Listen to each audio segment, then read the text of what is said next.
বিবি তালাকের ফতোয়া খুঁজেছি ফিকহ হাদিস চষে, হানাফি সাফি মালিকি হাম্বলি তখনও মিটিনি গোল। এমন সময় আজরাইল এসে হাঁক দিল তল্পিতল। বাহিরের দিকে যত বেড়ে চলেছে ভিতরের দিকে তত, মুসলিম মোরা বেড়ে চলেছি গরু ছাগলের মতো। আজকের জলসার সুযোগ্য নির্বাচিত যোগ্যতম সভাপতি, উপস্থিত আমন্ত্রিত ওলামায়ে কেরাম, বিজ্ঞাপিত অবিজ্ঞাপিত আজকের জলসার অতিথিবৃন্দ, শ্রোতা হিসাবে যারা এসেছেন, চলে গেছেন, আসছেন, নারী পুরুষ আবাল বৃদ্ধ বনিতা নির্বিশেষে সকলকে জানাচ্ছি আন্তরিক শুভেচ্ছা, ভালোবাসা, প্রেম, মোবারকবাদ, ধন্যবাদ, সাধুবাদ, স্নেহাশিস যথাক্রমে শ্রেণীগতভাবে। আলহামদুলিল্লাহ, আমি আরবিতে আল্লাহর প্রশংসা আদায় করেছি, তথাপিও আমি একজন নিজে পিওর খাঁটি বাঙালি। ওই জন্য বাংলাতেও রবের প্রশংসা জ্ঞাপন করছি যে মহান রব একটি মাদ্রাসা কেন্দ্রিক আয়োজিত দ্বীনি সভা মজলিসে আমাদেরকে এই মুহূর্তে দুনিয়াবি খারাপি কথা, কাজ, সমস্ত রকমের অশ্লীলতা থেকে দূরে রেখে সুন্দর একটি মজলিসে বসে দ্বীনের কথা শোনার তৌফিক দান করেছেন। তাই সংক্ষিপ্ত আকারে সকলে প্রশংসা জ্ঞাপন করি, আলহামদুলিল্লাহ। অতঃপর বিশ্ব বরেণ্য নেতা জনাবে মুহাম্মদ রাসূলুল্লাহ সাল্লাল্লাহু আলাইহি ওয়াসাল্লামের উপর অজস্র দরুদ শান্তির ধারায় বর্ষিত হোক। আল্লাহুম্মা আমিন, আল্লাহুম্মা সাল্লি আলাইহি। আপনারা আমার পূর্বে বিভিন্ন বক্তাদের কাছ থেকে হাদিস এবং কোরআনের অনুকূলে অনেক জ্ঞানগর্ভ আলোচনা শ্রবণ করেছেন। আমি ওই জন্য একটা কথা আছে, আল্লাহ কোরআন মাজিদে বলেছেন যে ওমা তাশাউনা ইল্লা আইয়াশা আল্লাহ। মানুষের চাওয়াটা চাওয়া নয়, আল্লাহ যেটা চায় সেটাই হয়। আমার বক্তব্যের বিষয় বর্তমান মুসলিমদের অধঃপতন ও তার কারণ। আমার যেটা বিষয় আমি এখানে এসে এখন বুঝতে পারব, কিন্তু আমি গাড়িতে আসার সময় থেকে শুরু করে আর এখানে খাওয়া দাওয়া করে রেস্ট করা থেকে এই পর্যন্ত আমি কিন্তু নিজেও ভেবে ভেবে আসছি যে আজকে এই বিষয়টাই বক্তব্য রাখবো, অথচ এখানে দেখছি তাই। যাই হোক, তাহলে আলহামদুলিল্লাহ, আল্লাহ মনে হয় আমাকে আগে থেকে এটা প্রস্তুতি করাচ্ছিলেন, যেটা তুমি প্রস্তুতি করো সাদলি চকে এটাই বলতে হবে। আমি খুব অল্প বিদ্যার মানুষ, সব থেকে বড় আমার সমস্যা, আমি খুব অল্প বিদ্যার মানুষ, মানে জ্ঞান বুদ্ধি খুব কম। তারপর আমি একজন বক্তা, আর বক্তা হতে গেলে মারাত্মক জ্ঞানের প্রয়োজন হয় না। ওই একটু মোটামুটি জমানের জোর থাকলে কুলিয়ে গুছিয়ে কথা বলতে পারলে বক্তা হওয়া যায়। কি বললাম বুঝলেন? আর মাদ্রাসা নিজামিয়াতে যারা শিক্ষকতা করেন, বুখারী পড়াচ্ছেন, মুসলিম পড়াচ্ছেন, আবু দাউদ পড়াচ্ছেন, ওনাদের জ্ঞান আলাদা। কি বললাম বুঝলেন না? ওনাদের জ্ঞান কি আলাদা। আপনি কোন বড় একটা সাইকেল হাদিসকে ডেকে আনুন যে 2 ঘন্টা বক্তব্য দিক, একটা লোক থাকবে না, কারণ উনি এই ব্যাপারে পারদর্শিকতা ওনার নেই। আর আপনি আমাকে যদি বলেন কালকে বোখারী দার্স করাতে হবে, তো আমার চাকা যাবে না। এক কথাতে আল্লাহ যাকে যেভাবে কবুল করেছে, তাই না? জি, আমি উল্লেখিত বিষয়ের উপরে আলোচনা করার আগে কয়েকটা কথা গুছিয়ে হোক, আগোছালো ভাবে হোক বলে রাখার চেষ্টা করছি। প্রথম নম্বর, যারা বাড়ি থেকে নিয়ত করে এসেছেন আমরা বলবো না, তারা দাঁড়িয়ে থাকুন। আর আপনি এই জায়গায় বসতে পারছেন না মানে ভাববেন আপনার কপাল খুব খারাপ, খুব কপাল খারাপ। আপনি কত ভালো লোক একবার ভাবুন যে কোরআনের মজলিসে বসার সুযোগ হচ্ছে না আপনার। আপনি কত হতভাগা এটা নিজে নিজে ভাবুন। আমি বলতে বলবো না, আপনাকে ভাবার জন্য অনুরোধ করলাম যে আপনি কত খারাপ লোক যে কোরআনের মজলিসে বসার সুযোগ হচ্ছে না আপনার। আমি বলতে বলবো না, আপনি একবার ভেবে দেখুন যে আমি কত ভালো লোক যে কোরআনের মজলিসে বসতে পারছি না। আর কোথায় বসবেন? এমনিতে পিছনে দেয়াল থেকে গেছে, আর কোথায় বসবেন?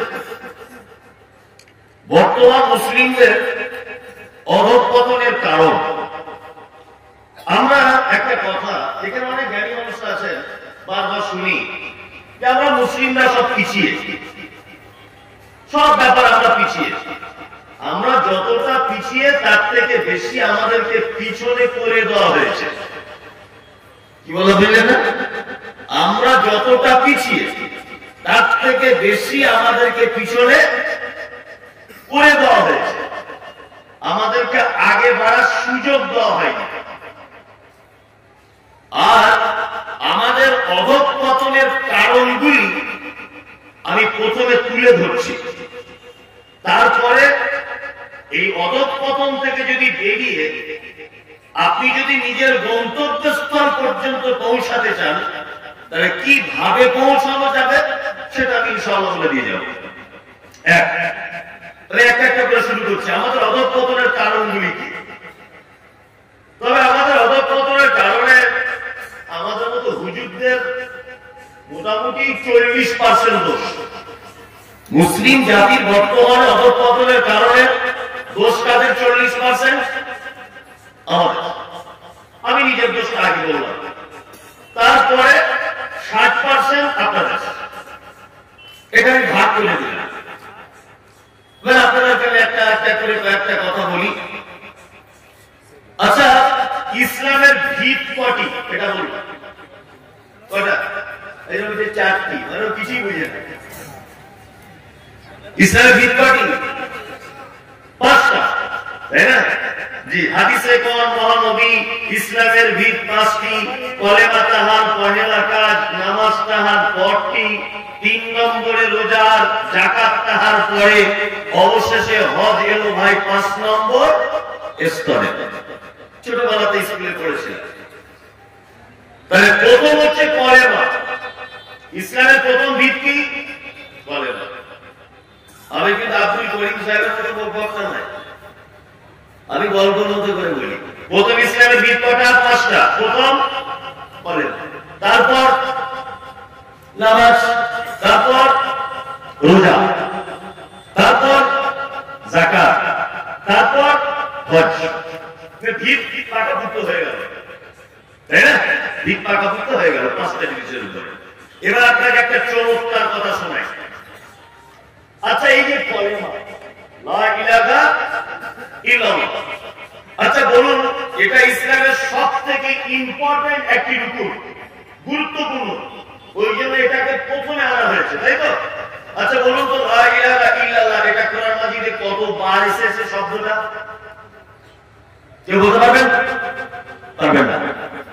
এক এসেছে একবার মাত্র, ফাআলাম আল্লাহু লা ইলাহা ইল্লাল্লাহ, একবার। 2 কলেমার পরে নামাজ এসেছে। আচ্ছা, নামাজ সম্পর্কে কোরআন মাজিদে কত জায়গায় বলা আছে? 82। আপনি তো সব জানেন তো, 82। আচ্ছা, তারপরে হলো কতবার? রোজা, তাই তো?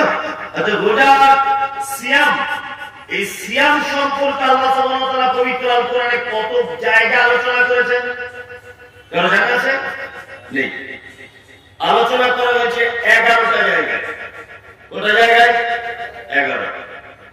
তারপরে হলো যাকাত, তাই তো? যাকাত শব্দ পবিত্র আল কোরআনে ডাইরেক্ট এসেছে, আকিমিস সালাত ওয়া আতুজ যাকাত। সালাতের সঙ্গে যাকাতকে নিয়ে আসা হয়েছে 29 বার, আর এক্সট্রা করে যাকাত শব্দটা উল্লেখ করেছেন আল্লাহ সুবহানাহু ওয়া তাআলা 2 বার। তাহলে টোটাল যাকাত শব্দটা কোরআন মাজিদে এসেছে 31 বার। ভালো করে আমি কিন্তু একেবারে ভিত থেকে শুরু করছি, অনপত্রের কারণ বলবো, এসআইআর বলবো, এনআরসি বলবো, ওয়াকফ বোর্ড বলবো, সব বলবো। আমি ধৈর্য ধরে বসুন, আমি জমি রেডি করছি। তাহলে 31 বার যাকাতের কথা এলো।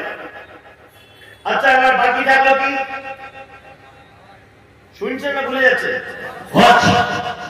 এই হজ করতে হবে, কিভাবে করবেন, কখন করবেন, কখন খরচ, কখন কি হাবিজাবি, এই হজ সম্পর্কে পবিত্র আল কোরআনে হজ শব্দটা উল্লেখ করা হয়েছে 11 বার।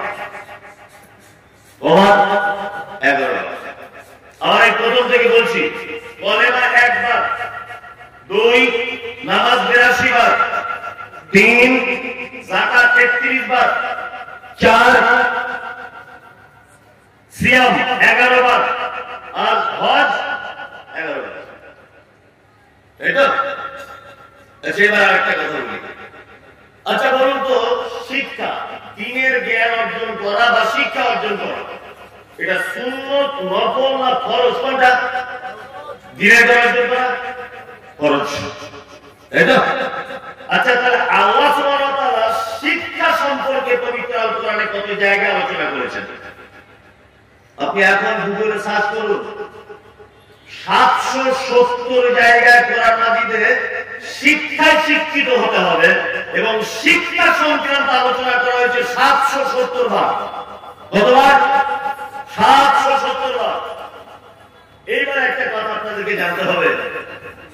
আচ্ছা বলুন তো, নামাজ একটি ইবাদত, নামাজ একটি ইবাদত। আচ্ছা বলুন তো, নামাজ আগে না শিক্ষা অর্জন করা আগে? কোনটা বলুন? শিক্ষা অর্জন করা কোনটা? শিক্ষা। নামাজ 4 রাকাত জোহরের ফরজ।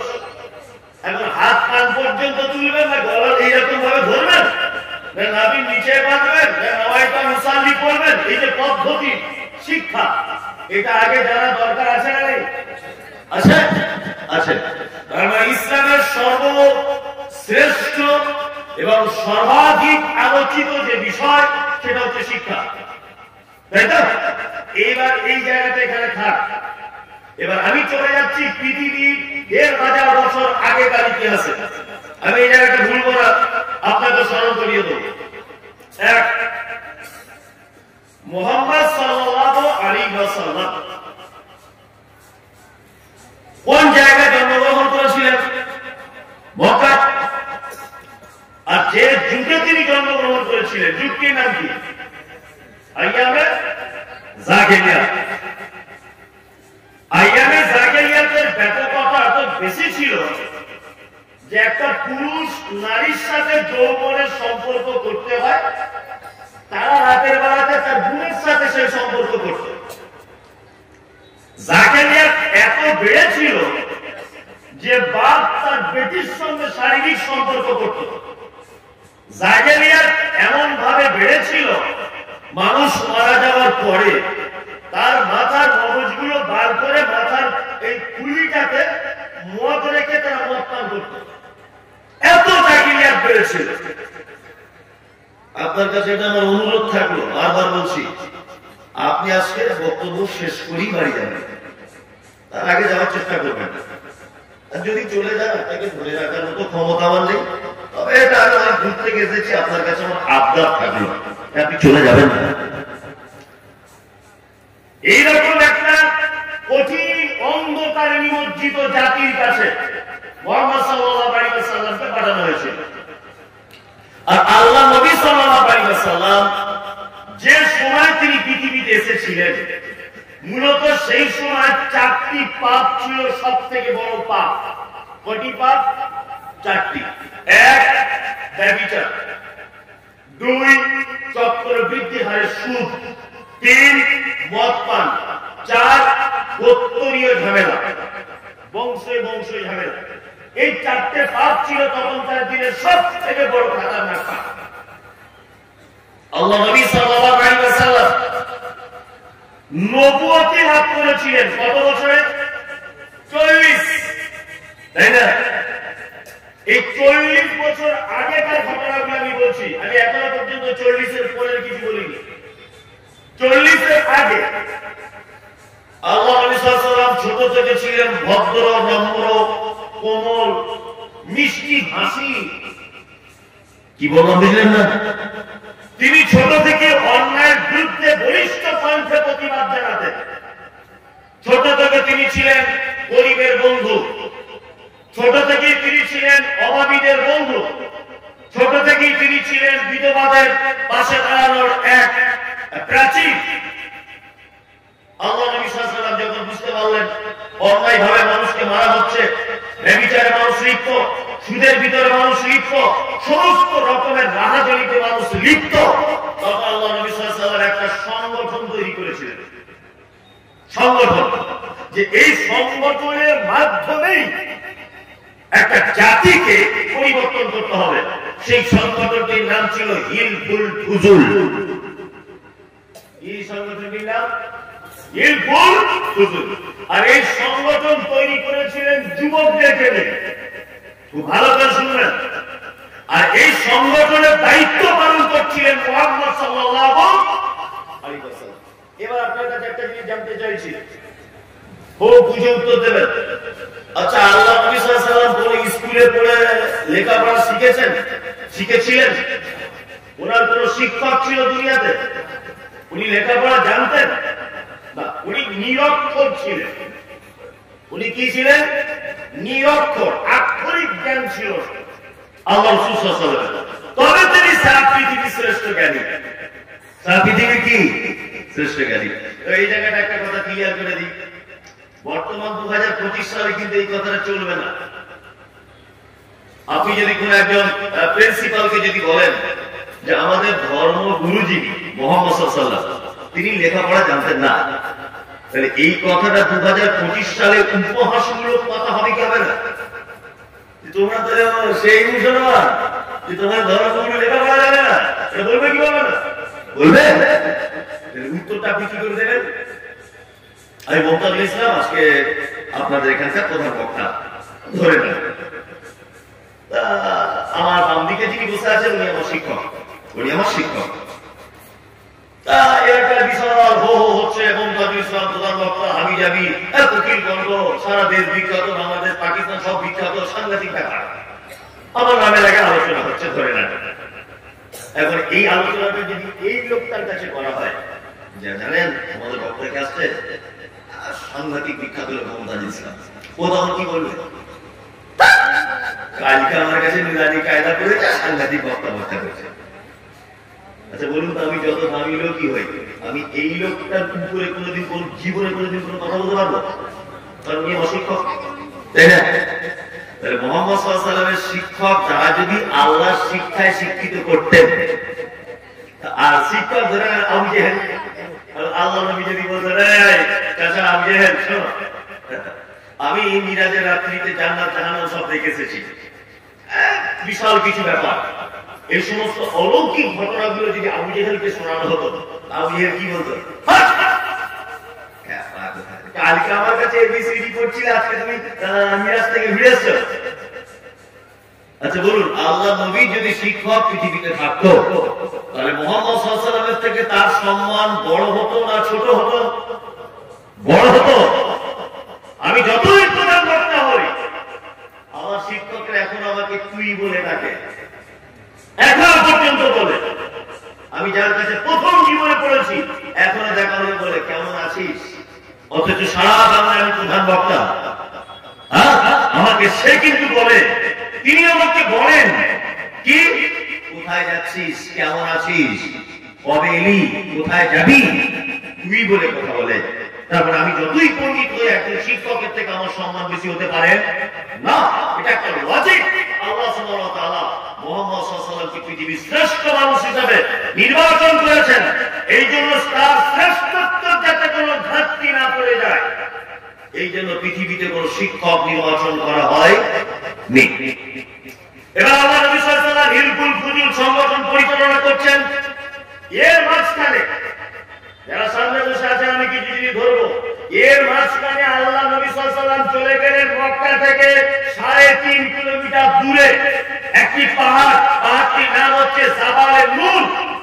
আর ওই জাবালে নূর পাহাড়ের একেবারে শেষ স্থানে একটি গোয়া আছে, তার নাম হচ্ছে গারে হীরা। এইখানে আল্লাহ ধ্যান করতেন। এদিকে সমাজ পরিবর্তন করার জন্য সংগঠন চালাতেন, তার মাঝখানে যেতেন কোথায়? গারে হীরাতে। আপনাকে এবার আমি ধরবো, মক্কায় তখন কটা পাপ ছিল? মারাত্মক পাপ 4টা। ব্যভিচার, মদ পান, আর সুদ, আর গোত্রীয় ঝামেলা। 4টে পাপ ছিল, বড় পাপ। আল্লাহ নবী সাল্লাল্লাহু আলাইহি ওয়াসাল্লাম হীরা গোয়াতে আছেন। একদা জিবরিল আমিন এলেন, আল্লাহ নবীকে বলছেন কি পড়ো, আপনি পড়ুন। মুহাম্মদ সাল্লাল্লাহু আলাইহি ওয়াসাল্লাম বলছেন আমি তো পড়তে জানি না, আমি তো লেখাপড়া জানি না। তখন জিবরিল আমিন আল্লাহ নবীর সিনার সঙ্গে নিজের সিনাটাকে ধরে চাপ দিয়ে বললেন, পরে বলছেন পড়ুন, কি পড়ো। আল্লাহ রাসূল বলছেন আমি পড়তে জানি না, আবার ধরে চাপ দিলেন, বলুন কি পড়ো। তখন আল্লাহ নবী সাল্লাল্লাহু আলাইহি ওয়াসাল্লাম 3 বার মাথাতে বললেন ইকরা বিসমি রাব্বিকাল্লাযী খলাক। কোরআনে আয়াত অবতীর্ণ হলো, প্রথম আয়াত অবতীর্ণ হলো। এবার আপনাদের কাছে আমার জানতে ইচ্ছা করছে, মক্কা সবথেকে তখনকার দিনে 4টে বড় পাপ: ব্যভিচার, সুদ, গোত্রীয় ঝামেলা এবং মদ পান। তা পবিত্র আল কোরআনে আল্লাহ সুবহানাহু ওয়া তাআলা প্রথমে এই আয়াত অবতীর্ণ করতে পারতেন। মুহাম্মদ সাল্লাল্লাহু আলাইহি ওয়াসাল্লাম আপনি ঘোষণা করে দেন সুদ হারাম, গরিব মানুষরা বিপদে পড়ে যাচ্ছে। আপনি বলুন ব্যভিচার হারাম, মা তার সম্ভ্রমকে নষ্ট করছে, বেটি তার আত্মসম্ভ্রমকে নষ্ট করছে তার পিতার কাছে, বোন তার আত্মসম্ভ্রম বাঁচাতে পারছে না তার ভাইয়ের কাছে।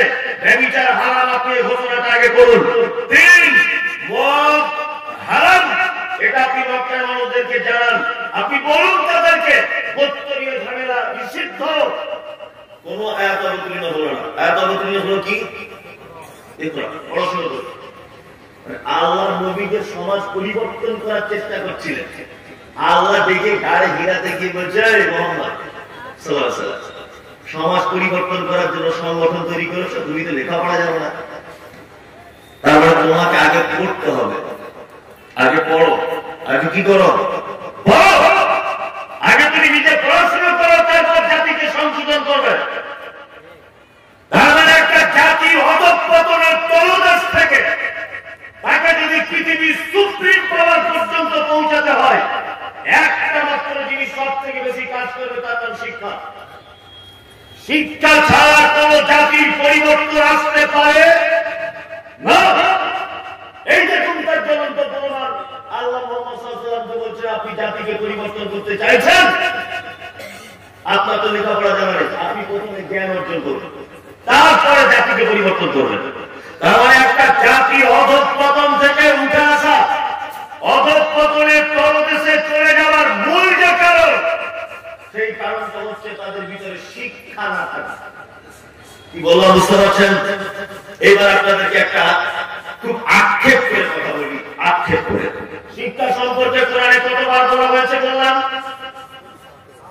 770 বার বলা হয়েছে শিক্ষা সম্পর্কে। আল্লাহ শিক্ষার গুরুত্ব দিতে গিয়ে বলছেন কুল হাল ইয়াস্তাবিল্লাযীনা ইয়া'লামুনা ওয়াল্লাযীনা লা ইয়া'লামুন। নবী আপনি বলে দেন যারা জানে আর যারা জানে না তারা কি সমান? আল্লাহ অন্যত্রে বলছেন কুল, নবী আপনি বলুন হাল ইয়াস্তাবিল আ'মা ওয়াল বাসীর ওয়াল যুলুমাত ওয়ান নূর। যারা জানে তারা চোখওয়ালা লোকের মতো, যারা জানে না তারা অন্ধ লোক।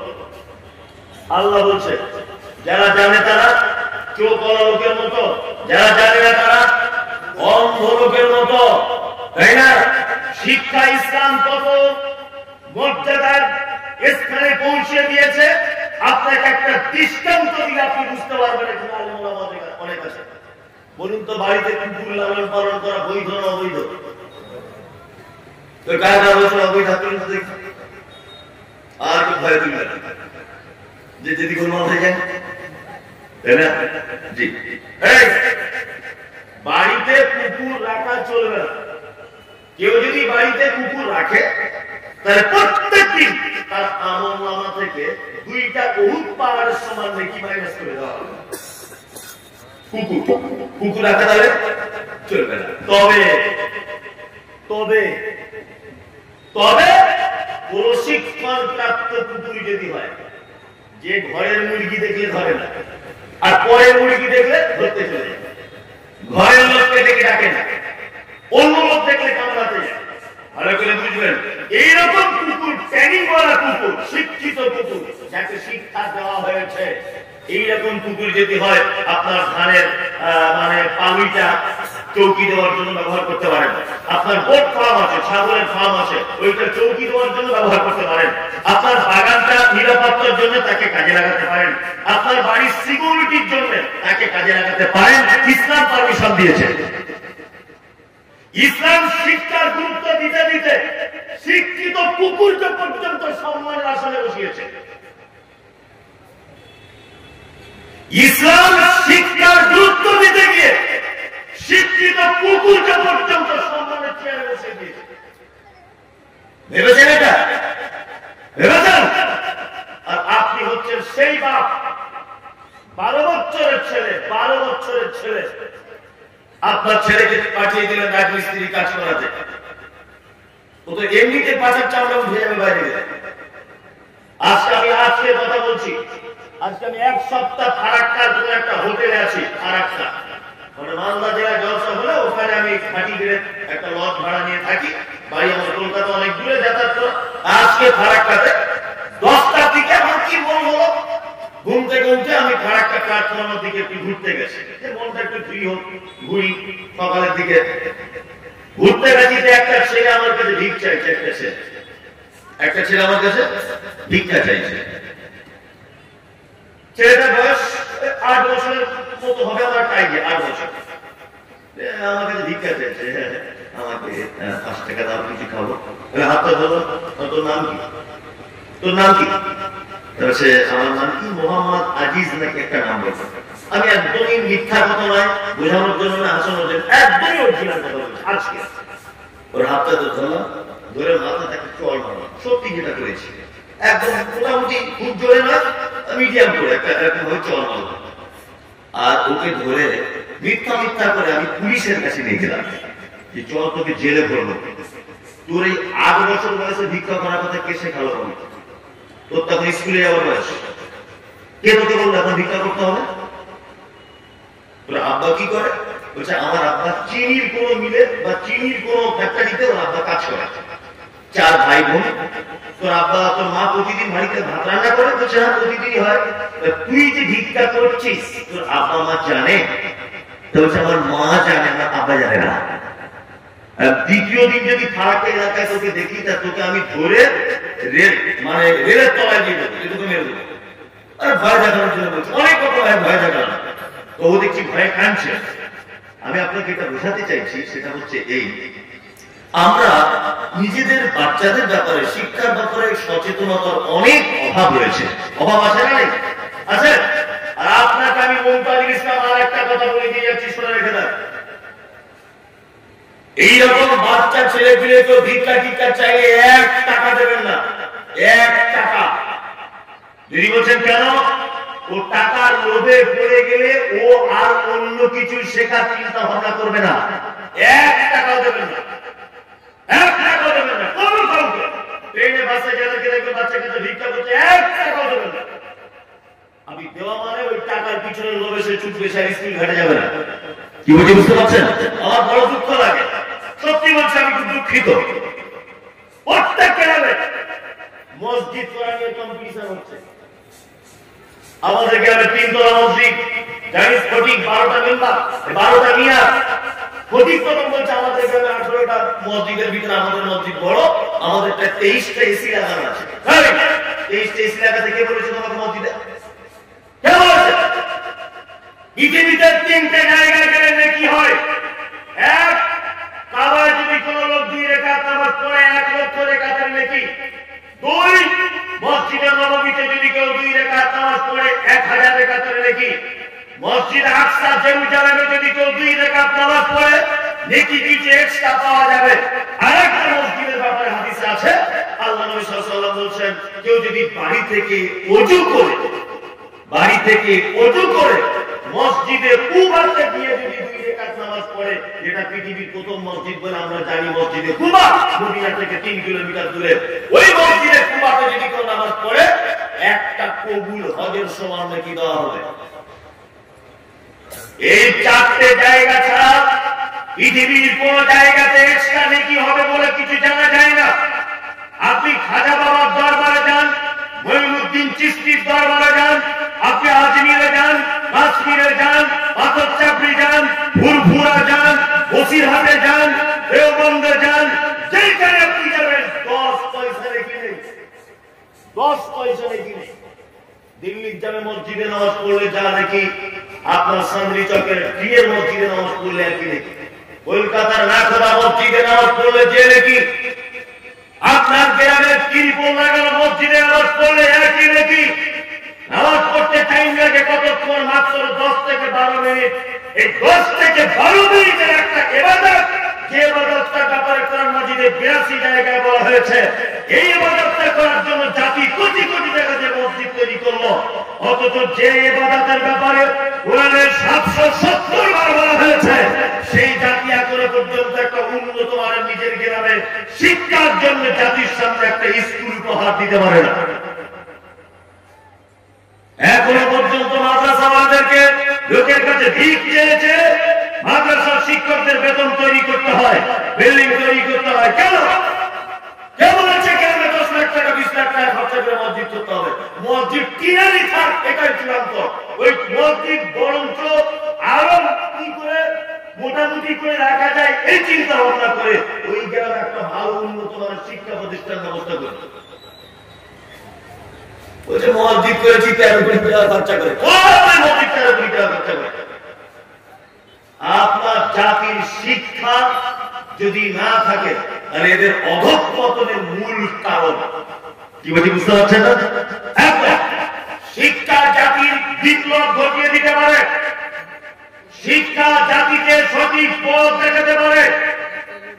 আপনার এই জ্ঞান আছে কি জানি না, মক্কা এবং মদিনায় 1500 বছর আগে যারা ছিল অন্ধকারে নিমজ্জিত, যারা ছিল একেবারে অন্ধকারে ডুবে থাকা ব্যক্তি, তারা জ্ঞান অর্জন করে আল্লাহ সুবহানাহু ওয়া তাআলা তাদের সম্মান দিতে গিয়ে বলেছেন, আন'আমাল্লাহু মিনান নাবিয়্যিনা ওয়াস-সিদ্দীকিনা ওয়াশ-শুহাদা'i ওয়াস-সালিহিন। পৃথিবীর চরম শিখরে তাদের পৌঁছে দিয়ে আল্লাহ তাদের নাম কোরআনে লিপিবদ্ধ করে দিয়েছেন। হযরত ওমর ছিলেন অন্ধকারের ভিতরে ফেলা, হযরত ওমর কি অন্ধকারে ইসলাম কবুল করার আগে মদ পান করতেন।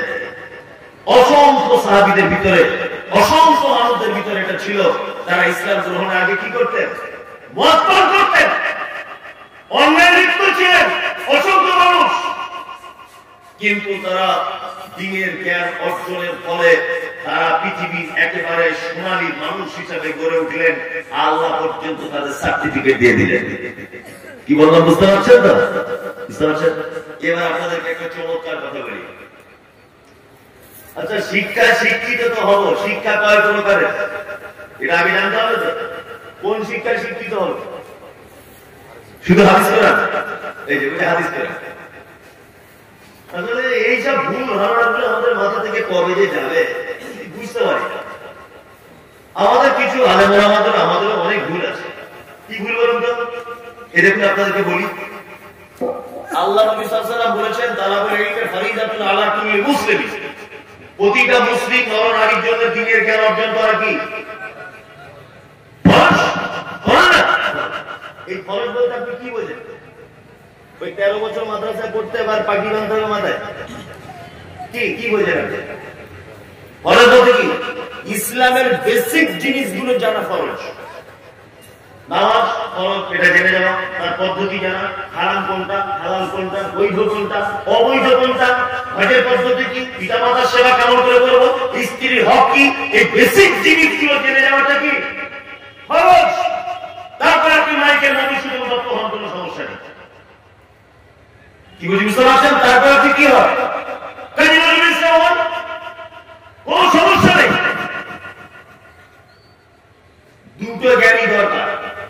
দরকার আছে না নেই? আমাদের আলেমরা আমাদের শুধু কথা, ছেলে মাদ্রাসায় পড়াও, ছেলে মাদ্রাসায় পড়াও, ছেলে মাদ্রাসায় পড়াও। কি বলা বুঝলেন না? ছেলে শুধু মাদ্রাসায় পড়বে। এবার একটা কথা বলি, আমার বইয়ের কিডনিতে পাথর হয়েছে। আমার বই এটা অরিজিনাল না, শুনলে হয়তো রাগ করবে, আমার মাদ্রাসা হয়তো বদুয়া করে দিচ্ছে, বোঝানোর জন্য। আমার বইয়ের কিডনিতে এখানে পাথর ভিতরে। আমি বিশাল বড় সাইকেল হাদিস মাদ্রাসায় পড়ে বিশাল বড় বড় হাদিস পড়াই। আচ্ছা বলুন তো দেখি, আমার বইয়ের পেটের ভিতরে যে পাথর, এইটা অপারেশন করে বার করার ক্ষমতা কোন সাইকেল হাদিসে আছে? আছে? এই তো আমি সারা বাংলার প্রধান বক্তা, আমার আছে। এটার জন্য কি দরকার? ডাক্তার হতে হবে? তাহলে দুনিয়ার জ্ঞানের দরকার আছে না নেই? আছে? আছে, দুনিয়ার জ্ঞানেরও দরকার আছে। আপনার ছেলে একদিকে যেমন শিক্ষা আলিফ বা তা সা, আপনার ছেলে আরেকদিকে তেমন ভাবে শিখবে। অ আ ক খ এ বি সি ডি সবকিছুর প্রয়োজন আছে, সমান ভাবে প্রয়োজন। তাছাড়া তো আপনি দুনিয়াতে বাঁচতে পারবেন না। বাঁচতে পারবেন? পারবেন না। আশ্চর্যকর কথা বলি, এবার বিজ্ঞানের সঙ্গে কোরআনের কিছু সংঘর্ষ আছে। সংঘর্ষ আছে না নেই? আছে।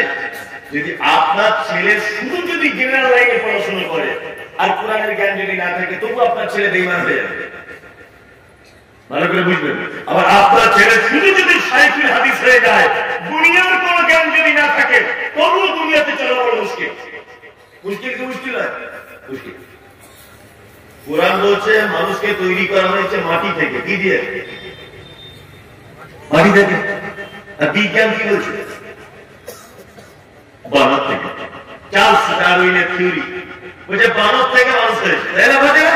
তাহলে কোরআনের সঙ্গে চার্লস ডারউইনের থিওরির মিল আছে? আছে? না। এখন আপনার ছেলে শুধু যদি কেউ শিক্ষিত হয়, তাহলে ও এটা জানবে যে মানুষ হয়েছে বানর থেকে বিবর্তন হয়ে। এইটা জানা অবস্থা যদি ও মৃত্যুবরণ করে, তাহলে ও বেঈমান হয়ে মারা যাবে কি যাবে না বলুন? যাবে? যাবে। সাথে সাথে কোরআনের জ্ঞান দরকার। আমি মাঝে সাথে অবাক হই, যদি আমি চার্লস ডারউইন যদি বেঁচে থাকতেন, আমি ওনার সঙ্গে একবার দেখা করতাম যে আল্লাহ কি আপনার মাথাতে মগজ দেয়নি? আপনি বললেন মানুষ থেকে মানুষ হয়েছে। আর এখনো মাঝে সাথে অবাক হই, এমবিবিএস ডাক্তার দেখাতে গেছি, সে যেখানে বসে আছে তার পিছনে দেখছি একটা ক্যালেন্ডার, ক্যালেন্ডারে দেখছি সব ছবি আঁকা আছে। একজন এরকম করে আছে, তারপরে একজন এরকম করে আছে, তারপরে একজন বড়িয়ালের মতো, তারপরে একজন শিবপাঞ্জির মতো, তারপর আরেকজন দেখছি বানরের মতো, তারপরে দেখছি একজন মানুষ। এই ক্যালেন্ডার দেখে না? এই ক্যালেন্ডার দেখতে পাওয়া যায় না? তো মনে মনে ভাবি, ডাক্তার তো ডাক্তারের মাথাতে কি মগজ নাই? এই ক্যালেন্ডার রাখে।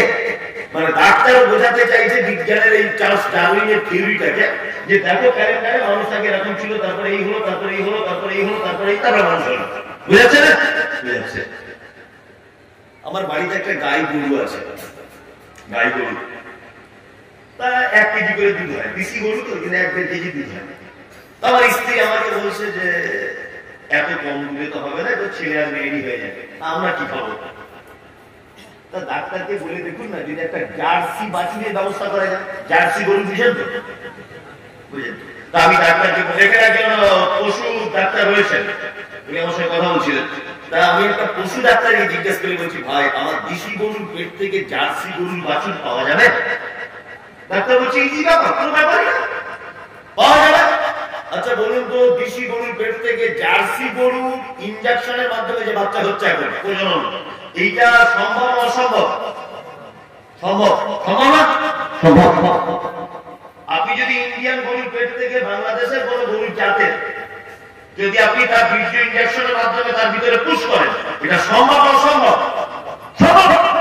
এবার আমার মেয়ে একটু কাঁদছিল, কাঁদতে কাঁদতে বলছে, আব্বা একটা কথা বলবো। বলছি কি মা বলো? বলছে একটা হরিণের বাচ্চা নিয়ে আমার খেলা করবো। বলছি দেখ মা, হরিণ তো সরকারি ভাবে ধরা নিষেধ, আর কোন জায়গায় গরু হাটে বিক্রিও হয় না। আমি এখন কি করবো বল, কি করবো বল? আমার স্ত্রী মেয়েদের তো কি মাথা বলে।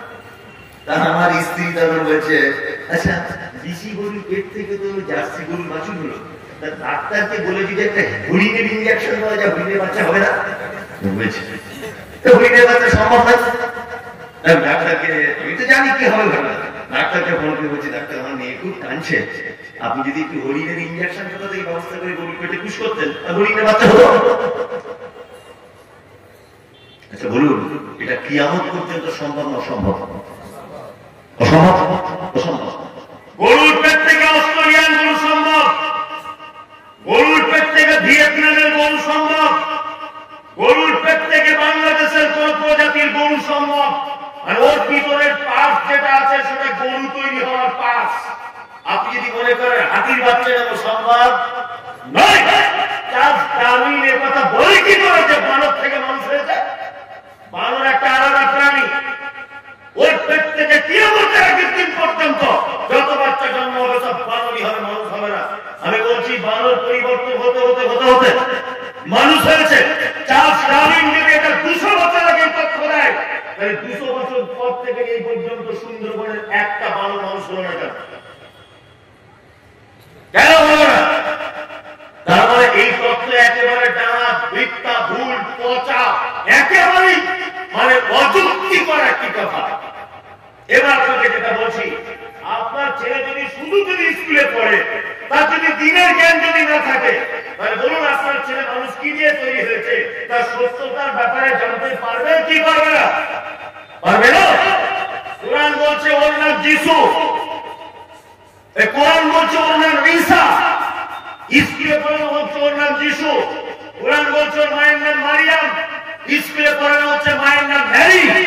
কোরআন বলছে জন্ম হয়েছে বাইতুল লাহাম, স্কুলে পড়ানো হয়েছে জন্ম হয়েছে বেথলেহেম। বলুন আপনার ছেলে যদি জানে ওর নাম যিশু, কোরআন বলছে ওর নাম ঈসা, আপনার ছেলে যদি জানে ওর মায়ের নাম ম্যারি, কোরআন বলছে মায়ের নাম মারিয়াম, তাহলে বলুন দেখি কোরআনের সঙ্গে এই তত্ত্ব সংঘর্ষ হচ্ছে কি হচ্ছে না? হচ্ছে। রাস্তার ছেলে যদি শুধু স্কুলে পড়ে তো ঈমান নিয়ে বাঁচতে পারবে না, বেঈমান হয়ে মৃত্যুবরণ করবে। আবার আপনার ছেলে যদি শুধু কোরআন নিয়ে বসে থাকে, শুধু যদি আপনার ছেলে মাদ্রাসায় পড়া লোক হয়, ওর ভিতরেও দুনিয়াবি কোন জ্ঞান সহজে খুঁজে পাওয়া যাবে না। এইবার আপনাকে একটা কথা বলি, কোরআনের জ্ঞান মানে গন্তব্য স্তরে পৌঁছানো। কোরআনের জ্ঞান মানে কোরআনের জ্ঞান জান্নাত পর্যন্ত নিয়ে যাবে। কোরআনের জ্ঞান মানে আপনি এখান থেকে হাওড়া যাবেন, এটা আপনার দিক নির্দেশনা, যেখান থেকে কলকাতার হাওড়া আপনাকে যেতে হবে। আর দুনিয়াবি শিক্ষা মানে হাওড়া যাবেন কিসে মানে বলুন, হেঁটে যাবেন? কেউ কলকাতা এখানে হেঁটে যান? যাবে তো কিসে যান? ট্রেনে, বাসে, চার চাকাতে, তাই না? এইটা নাম হচ্ছে জেনারেল শিক্ষা। জেনারেল শিক্ষা মানে কোরআনের শিক্ষা আপনার গন্তব্য স্তরে পৌঁছাবে। কিন্তু এই গন্তব্য স্তরে পৌঁছানোর জন্য যে উপকরণ গুলো লাগে, এই যে ট্রেন, এই যে বাস, এই যে রেলের পাটি, এই যে ইলেকট্রিক ব্যবস্থা, এই যে বাসির সিস্টেম, এই যে সিগন্যালের সিস্টেম, এগুলো সব কোন গেলে? এই যে তারপরে দুটোরই দরকার আছে না? আছে। এই দুটোই আমাদের ভিতরে নেই, দুটোই আমাদের ভিতরে নেই। আল্লাহ এগুলো আক্ষেপ করে বলছেন, ইন্না আলাসনাল আমানাতা আলা সামাওয়াতি ওয়াল আরদি ওয়াল জিবাল ফাবাইনা আন ইয়াহমিলাহা ওয়াশফাকনা মিনহা ওয়া হামালাহা আল ইনসানু ইন্নাহু কানা যালুমান জাহুলা। আল্লাহ বলছে কোরআন অবতীর্ণ করতে চেয়েছিলাম প্রথমে আসমানের কাছে, আসমান তুমি এর দায়িত্ব নিবা? তা বলছেন আমি নিব না। দুই, জমিনকে বললাম জমিন নিবা? বলছে নিব না। পাহাড় তুমি নিবা? না, আমি নিব না দায়িত্ব। খুব কঠিন দায়িত্ব। আল্লাহ বলছে ওয়াশফাকনা মিনহা ওয়া হামালাহা আল ইনসান ইন্নাহু কানা যালুমান জাহুলা। অবশ্যই যে কোরআন অবতীর্ণ করলাম মানুষ জাতির কাছে, আর যাদের কাছে অবতীর্ণ করা হলো এদের আবার দুটো গুণ, এক এরা জাহেল, আবার দুই এরা জালেম। জাহেল কাকে বলে? জাহেল মানে যারা কোরআনের শিক্ষা অর্জন করে না, এর সংস্পর্শে আসে না, এরা হচ্ছে জাহেল। জালেমকে যারা এটা অধ্যয়ন করার পরে মান্যতা দেয় না, এরা হচ্ছে জালেম, অত্যাচারী। দুটি আমাদের ভিতরে আছে না? তাহলে জাতির অধঃপতনের মূলে কি? এতক্ষণ কি বললাম? শিক্ষা। শিক্ষা না থাকার কারণে তাই না? আর কি কারণ আছে? আর একটা কারণ হচ্ছে নিজের অস্তিত্বকে ভুলে যাওয়া। আর একটা কারণ কি? নিজের অস্তিত্ব ভুলে যাওয়া। আচ্ছা, আপনি জীবনে দেখেছেন যে কোন কুকুর খেতে পাচ্ছে না, না খেতে পেয়ে আপনাদের মাঠের ধান গাছগুলো সব খেয়ে নিচ্ছে? জীবনে দেখেছেন? ও যদি না খেতে পেয়ে মারা যায় তবু কোনদিন ধান গাছ খাবে না, কারণ ওটা ওর বৈশিষ্ট্যের বাইরে। জীবনে কোনদিন কোন গরুকে দেখেছেন যে বিয়ে বাড়ি প্যান্ডেলের তলায় গিয়ে গোশ ভাত খেয়ে নিচ্ছে? ও না খেয়ে মরে যাবে, কিয়ামত পর্যন্ত খাবে না, তবুও কাজ করবে না। করবে না? করবে না? কখনই করবে না। ওটা ওর খাবার নয়, ওটা ওর খাবার নয়। যে মানুষের বৈশিষ্ট্য কি? আচ্ছা বলুন, গরু যে ডিম ভাত মাছ ভাত খেতে তার মানা, তার এই মানা করার পিছনে কেউ তাকে শিখিয়ে দিয়েছে? শিখিয়ে দিয়েছে? শিখিয়ে দেয়নি তো না। ওর রব আগে থেকে ওকে সেটিং করে দিয়েছে, তুই এইগুলো খাবি না, এইগুলো খাবি। কি বললেন? হাঁস মুরগি গরু ছাগল সবাই কিন্তু হাদিস এবং কোরআন মেনে চলে না? আল্লাহ গরুকে বলেছে তুই ঘাস খাবি, ও ঘাস খায়। বাঘকে বলেছে তুই মাংস খাবি, ও মাংস খায়, তাই না? আবার শ্রীগালকে বলেছে তুই ফটিকদের মুরগি ধরে খাবি, ও তাই করে। ভালো করে বুঝবেন, তার মানে ও যা খায় তার বাইরে কিছু খায় না। মানুষের কথা বলি, আল্লাহ বলছে ইয়া আইয়ুহাল্লাযীনা আমানু, তোমরা যারা ঈমান নিয়ে এসেছো, ইন্নামাল খামরু ওয়াল মাইসিরু ওয়াল আনসাবু ওয়াল আযলামু রিজসুম মিন আমালিশ শাইতান ফাজতানিবুহু লাআল্লাকুম ইয়াকিলুন। লাআল্লাকুম তুফলিহুন, লাআল্লাকুম তুফলিহুন। আল্লাহ তাআলা বলেন, এই ইমানদাররা, তোমাদের জন্য মদ হারাম। মদ কি? এটা মুসলমানরা খায় না, অবশ্য খায় না, খায়। কারণ আপনার থেকে একটা গরুর দাম অনেক বেশি, অনেক। কারণ কি বলুন তো? গরু নিজের বৈশিষ্ট্যের উপর অটুট। ওকে আল্লাহ যা নিষেধ করেছে তা খায় না, আর যা খেতে বলে তা খায়। এর একটা কথা। এখন আমি ছাত্র, উনি শিক্ষক, উনি আমাকে খুব মারছেন, বলছে তুই কি গরু, তুই কি গরু। এইটা উনি যে বলেছেন গরু, এইটা যদি গরু যদি শুনতে পেত না যে আমার সাথে মমতাজুলের তুলনা করছে, তা ও গরু ওই আপনার হরিশ্চন্দ্রপুর থানায় আমার নামে কেস করে দিত যে আমার সাথে তুলনা করছিস কেন। আমি কি আর মমতাজুলকে? আমি আল্লাহর দেওয়া সমস্ত বিধান মেনে চলি, মমতাজুল মানে ওর থেকে আমার কোয়ালিটি অনেক উন্নত মানে, অনেক উন্নত মানে। কুকুরের কোয়ালিটি অনেক উন্নত মানে।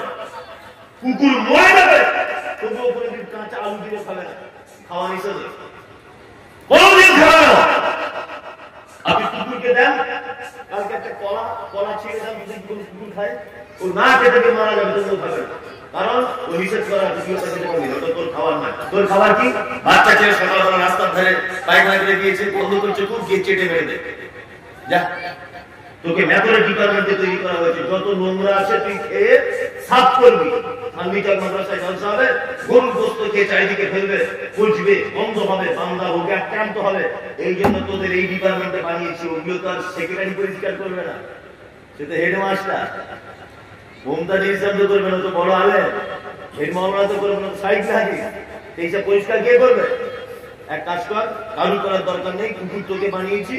তোর ডিপার্টমেন্ট হচ্ছে মেথর, শুধু পরিষ্কার পরিচ্ছন্ন করা। করে কি করে না? পৃথিবীর সমস্ত কিছু রবের নির্দেশ অনুযায়ী দায়িত্ব পালন করে। দায়িত্ব পালন করে না শুধু কে? ওই দিন আল্লাহ আক্ষেপ করে বলেছেন উলাইকা কাল আনাম বাল হুম আযাল। আরে মানুষ তো খারাপ চতুর্থ প্রাণী থেকে নিকৃষ্ট। কে বলছে এটা? আল্লাহ। আবার অনেকদিন আগে একটা কথা মনে পড়ে গেল, সাহেব হয়তো ভালো জানবেন। আপনার জামিয়া সালফিয়া থেকে সম্ভবত একটা পত্রিকা বার হতো, আল বালাগ পত্রিকা ছিল, জানি না এখন আর আসে কিনা। ছাত্র জীবন থেকে আমার এই পেপার পত্র পত্রিকা এসবগুলোর প্রতি খুব নেশা ছিল, খুব নেশা, ভালো করে বুঝবেন। ওই পত্রিকাটা মাদ্রাসায় এসেছে, তখন আমি মাদ্রাসায় পড়ি, তখন আমি ত্রিবিজি পড়ি মনে হচ্ছে। একদিন জানালার সাইডে পা পায়ের উপরে পা তুলে পত্রিকাটা করছি উর্দুতে লেখা, উর্দুতে। তখন মোটামুটি উর্দু একটু বুঝি। তা ওখানে এক জায়গায় একটা লেখক লিখছে ইনসান কি ইনসানিয়ত কি তারিফ, মানে মানুষের যে মনুষ্যত্ব তার পরিচয়। ওখানে একটা লেখা হয়েছে, লেখাটা বিশেষ করে আলেমরা শুনলে বিশাল কাজ হবে, এটা অনেক শিক্ষা আছে। তো ইনসানকে ইনসানিয়ত কি তারিফ করছি, করতে করতে ইউপিতে বারাবাঙ্কি বলে একটা জায়গা আছে, বারাবাঙ্কি। ওই লেখক পত্রিকা লিখছেন, বারাবাঙ্কি জেলার একটা ঘটনা তিনি উল্লেখ করেছেন, রবের সঙ্গে বান্দার কি সম্পর্ক ঘটনাটা উল্লেখ করেছেন। উল্লেখ করতে করতে লেখক তিনি লিখছেন যে ইউপির বারাবাঙ্কি জেলার একটা 6 ফুট লম্বা সাদা ধবধবে পরিষ্কার লোক একটা বাড়িতে ভিক্ষা করতে এসেছে। ভিক্ষা দরজায় कोई है घर में, উর্দু ভাষী মানুষ, আমি উর্দুতেই বলছি, ভুল হতে পারে, আমি তো বাঙালি, চেষ্টা করছি বলার। कोई है घर में, বাড়িতে কেউ আছো? তা ভিতর থেকে আওয়াজ আসছে, ভিখারিটা বলছে বাড়িতে কেউ আছো? তা ভিতর থেকে আওয়াজ আসছে, ঘরওয়ালি मैं एक लड़की हूं, बाबू आप कहां से आए हो? বাড়িতে আমি একজন মহিলা, আপনি কোথা থেকে এসেছেন? ভিখারি তখন বলছেন मैं यूपी बाराबांकी से आया है, यूपी बाराबांकी থেকে এসেছি আমি। মহিলা তখন আবার বলছে आने का मकसद क्या है, আপনি যে আমার দরজায় এসেছেন আপনার উদ্দেশ্যটা কি? ভিখারিটা তখন বলছে मेरे मकसद ये है कुछ भीख मांगने का, मुझे कुछ दीजिए, আমি ভিক্ষার জন্য এসেছি, আমাকে কিছু দাও। মহিলাটা তখন 2 টাকার একটা কয়েন এনে ভিখারিদের হাতে দিচ্ছে।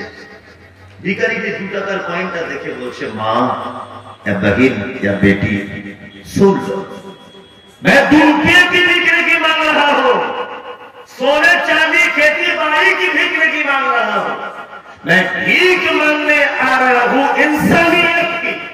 अगर इंसानियत है तो मुझे दीजिए।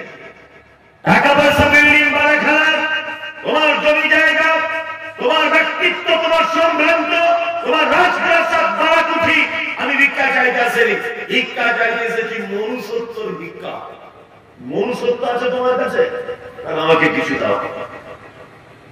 কেমন ভিখারি দেবে? তখন মহিলাটা ভাবনা চিন্তা করে বলছে বাবু इस घर से 100 बरस पहले इंसानियत गुजर गई, আমার বাড়ি থেকে 100 বছর আগে ইনসানিয়ত মনুষ্যত্ব চলে গেছে, মনুষ্যত্ব চলে গেছে। अगर दूसरी बार इंसानियत की भीख मांगो तो कुत्ते की तरफ चले जाए, इंसानियत मिल जाएगी। মনুষ্যত্বের ভিক্ষা যদি তোমার প্রয়োজন হয়, কুকুরের কাছে যাও মনুষ্যত্ব পাবে, মানুষের কাছে মনুষ্যত্ব নেই। দেখো পত্রিকা লিখছে হাযাল কলবু লাইসা বাইতুন, হাযাল কলবু লাইসা নাওমুন, হাযাল কলবু লাইসা ফারাশুন, হাযাল কলবু লাইসা বাইতুন। লেখক বলছে একটা এঁঠো কুকুর, আপনি পাউরুটি দেখেছেন? পাউরুটি লম্বা লম্বা, এই পাউরুটি সাদা দিকটা খাবেন আর পুরো একটা পোড়া দিক আছে পিছন দিক আছে, ওইটা দেখবেন আপনার কুকুরকে দেবেন, কুকুরকে। ও দেখবেন দোয়ার সাথে সাথে তার লেজটা এরকম করে নাড়াবে, মুখে ভাষা নেই তো লেজ নাড়িয়ে তার মালিককে বলতে চায় মালিক তুই আমাকে এত ভালোবাসিস, হ্যাঁ তুই আমাকে রুটি খাওয়াস। গোস্ত খাওয়ার পরে হাত দিয়ে একেবারে চেটে কুচিয়ে একেবারে ছেড়ে নিয়ে দেবেন, দেখবেন ও পিছনে এরকম করে লেজ নাড়ায়, আমার নাড়িয়ে বলতে চায় মালিক তুই আমাকে এত ভালোবাসিস, আমাকে গোস্ত দিয়ে ভাত দিস তুই। 3-4 দিন পোড়া রুটি দেবেন, দেখবেন আপনার পিছনে পিছনে ঘুরবে, ঘুরবে না? ঘুরবে, শুধু পিছনে ঘুরবে নয়, পৌষ মাসের হাওয়ার কাঁপানো শীতে আপনার বাড়ির মেন গেটের সামনে দেখবেন কুকুরটি ইংরেজি 5-এর মতো বাংলা 5-এর মতো জড়িয়ে এরকম করে শুয়ে আছে, আছে না? চোর এসেছে বাড়িতে রাত 2টো, নিজের ভাষায় বলছে আমার মালিক পোড়া রুটি খাওয়ায় ডিউটি পালন করছি, কে হাড্ডি নাই, কে তোরা চোর যখন তালা ভাঙছে করে তালা ভাঙছে, ও তখন একা সামলাতে না পেরে সব কুকুরকে এক জায়গা করে দিয়ে নিজের ভাষায় বলতে চায়, আয় তোরা আয়, আমার মালিককে মারতে এসেছে। করে না? করে। লেখক কি বলছে? হাযাল কলবু লাইসা বাইতুন, কুকুর এমন এক প্রাণী তার নির্দিষ্ট থাকার কোন ঘর নাই। হাযাল কলবু লাইসা ফারাশুন, আপনি আপনার বিবি ছপ্পর খাটের উপরে, গদির উপরে, নরম বালিশের উপরে মাথা দিয়ে শুয়ে আছেন, ঘরের ভিতরে হিটার চলছে, আর গরমের দিন হলে বাড়ির ভিতরে এসি চলছে, আর আপনার আঁচু ভাত আর আপনার পোড়া রুটি খেয়ে দায়িত্ব পালন করছে কুকুর। হাযাল কলবু লাইসা নাওমুন, আপনি 12টা বাজলে ঘুমিয়ে যান, 9টা বাজলে ওঠেন, আপনার নির্দিষ্ট ঘুমানোর টাইম আছে। কিন্তু লেখক বলছে কুকুর এমন এক প্রাণী, নির্দিষ্ট ঘুমানোর তার ব্যবস্থা নাই। হাযাল কলবু লাইসা তুআমুন, তোমার নির্দিষ্ট খাদ্য খাবারের ব্যবস্থা আছে, কুকুরের নির্দিষ্ট খাদ্য খাবারের ব্যবস্থা নাই। কিন্তু বন্ধুরা আমার, এটো ভাবকেও সে তার মালিকের দায়িত্ব পালন করে। আর তুমি এত বড় নেমো খারাপ, আজকে দুপুরবেলা তুমি বিরিয়ানি খেয়েছো, এর মালিককে আল্লাহ। তুমি যে অক্সিজেন নাও, এর মালিককে আল্লাহ। তুমি যে হাতটা ফোল্ডিং সিস্টেম, এইটা যদি কোনো মেশিন হতো, 2-3 মাস পর পর এখানে গ্রিজ ব্যবহার করতে হতো। আল্লাহ বলছে আমি তোর এমন বড় রব, তোর হাতকে ফোল্ডিং করে দিয়েছি, এখানে আমি গ্রিজ ব্যবহার করে দিয়েছি। কিয়ামত পর্যন্ত যদি তোর হায়াত যদি আমি দিই, তাহলে দ্বিতীয় কোনদিন আর গ্রিজ ব্যবহার করা লাগবে না। তোর পাটাকে ফোল্ডিং করে দিয়েছি, এখানে কোনদিন আর গ্রিজ ব্যবহার করা লাগবে না। মাথার চুলগুলো যেমন বেড়ে যায়, তোর দাঁতগুলো যদি তেমন বেড়ে যেত, মানুষ তোকে থেকে ভয় করত। দাঁতের নির্দিষ্ট টাইমে দাঁতকে বলে দিয়েছি, দাঁত তুই দাঁড়িয়ে যা। সব থেকে পৃথিবীর উন্নত মানের টেকনোলজি, নাম হলো তার জাপান, নাম হলো তার জার্মান। ওইখান থেকে যদি আপনি 5 লাখ টাকা দিয়ে একটা ব্যাটারি যদি আপনি লাইট কিনে আনেন, তার ব্যাটারি 5 মাস 6 মাস পরে নষ্ট হয়ে যায়। যদি চার্জারের লাইট কিনে আনেন, 2-4 মাস পরে তার চার্জার নষ্ট হয়ে যায়। কিন্তু আমার আল্লাহ বলছে বান্দারে, তোর দেখার জন্য জন্মের পর থেকে নিয়ে মৃত্যু পর্যন্ত আমি তোর চোখে দুটো পাওয়ার মেশিন বসিয়ে দিয়েছি। এই পাওয়ার মেশিনের পাওয়ার কখনো ফেল করবে না। আল্লাহ তাআলা আক্ষেপ করে বলছেন, উলাইকা কাআনআম বাল হুম আযাল ওয়া উলাইকা হুমুল গাফিলুন। এত কিছু দেওয়ার পরেও যারা আমার প্রতি কৃতজ্ঞতা নয়, যারা মসজিদে আজান হলে যায় না, যারা আমার ডাকে সাড়া দেয় না, আমার কিতাবের প্রতি যাদের কোনো ধ্যান ধারণা নাই, মাদ্রাসার প্রতি ধ্যান ধারণা নাই, মসজিদের প্রতি ধ্যান ধারণা নাই, আলেম ওলামাদের প্রতি ধ্যান ধারণা নাই, আল্লাহ বলছে এরা হলো চতুষ্পদ প্রাণীর থেকে খারাপ কুকুর। এটো ভাত নিয়ে দায়িত্ব পালন করে। ঈশার নামাজ পড়েছেন কত আজকে বলুন, আল্লাহর কসম দিয়ে হাত তুলে বলুন, তুলুন। কারা কারা ঈশার নামাজ পড়েছেন? তাহলে অনেক কিন্তু পড়েননি। এখানে গোশ ভাত খেলেন, এই গোশ ভাত খাইয়েছে কে? আল্লাহ। তাহলে আপনি তো মারাত্মক বড় নেমো খারাপ। কুকুর দেখুন পোড়া রুটি খেয়ে তার মালিকের দায়িত্ব পালন করে, আর তুমি এখানে গোশ ভাত মেরে দিয়ে নামাজ পড়লে না। অধঃপতনের কারণ হচ্ছে নিজের অস্তিত্বকে ভুলে যাওয়া, নিজের ইতিহাসকে ভুলে যাওয়া। কেন আমাকে পাঠানো হয়েছে, কি কারণে আমাকে আনা হয়েছে, এই সমস্ত কিছুকে ভুলে যাওয়া, এটা হচ্ছে তার কারণ। অনেক কারণ আমাদের অধঃপতনের। এইবার আপনাকে বলছি এই কারণ থেকে বাঁচবেন কিভাবে।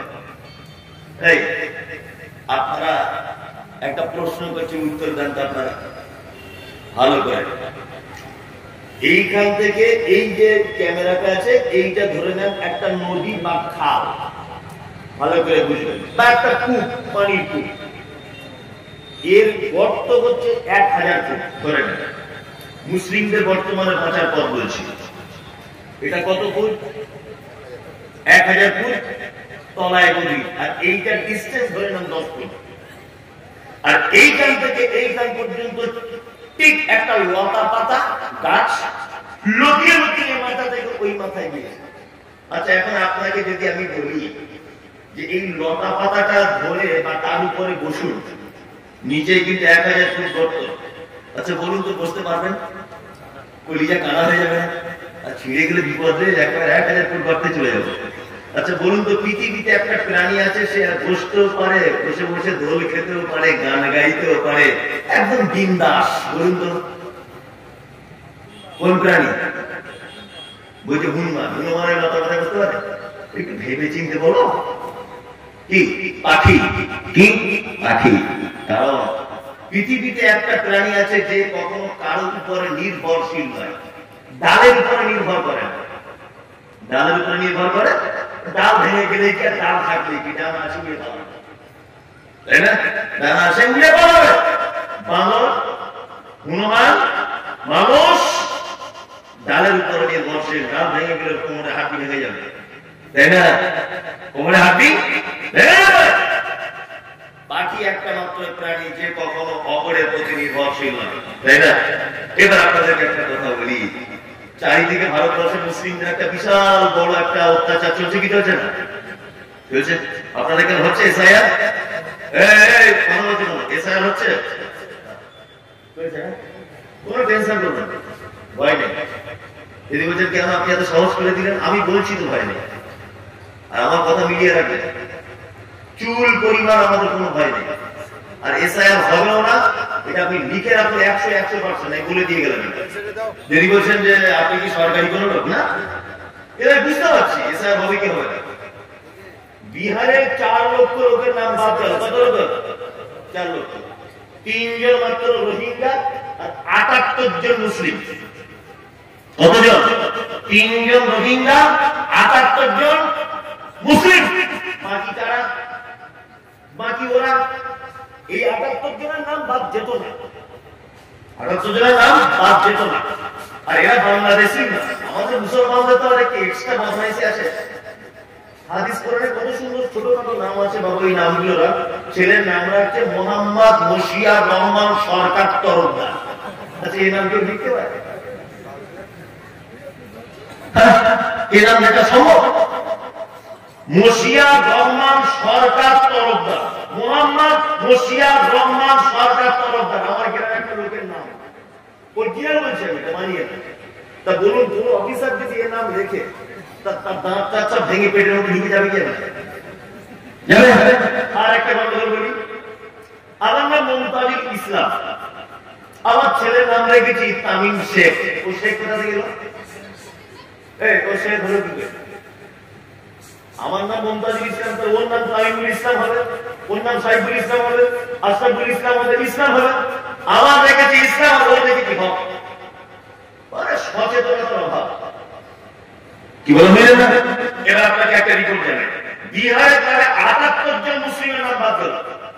কত? 78। 2 নম্বর হচ্ছে উত্তর 24 পরগনাতে 2,56,000 লোকের নাম বাদ গেছে। কত? 2,56,000 লোকের নাম বাদ। 359টা পরিবার মাত্র এসআইআর থেকে নাম বাদ গেছে, 359টা মুসলিমদের। বাকি সব কারা? ওরা।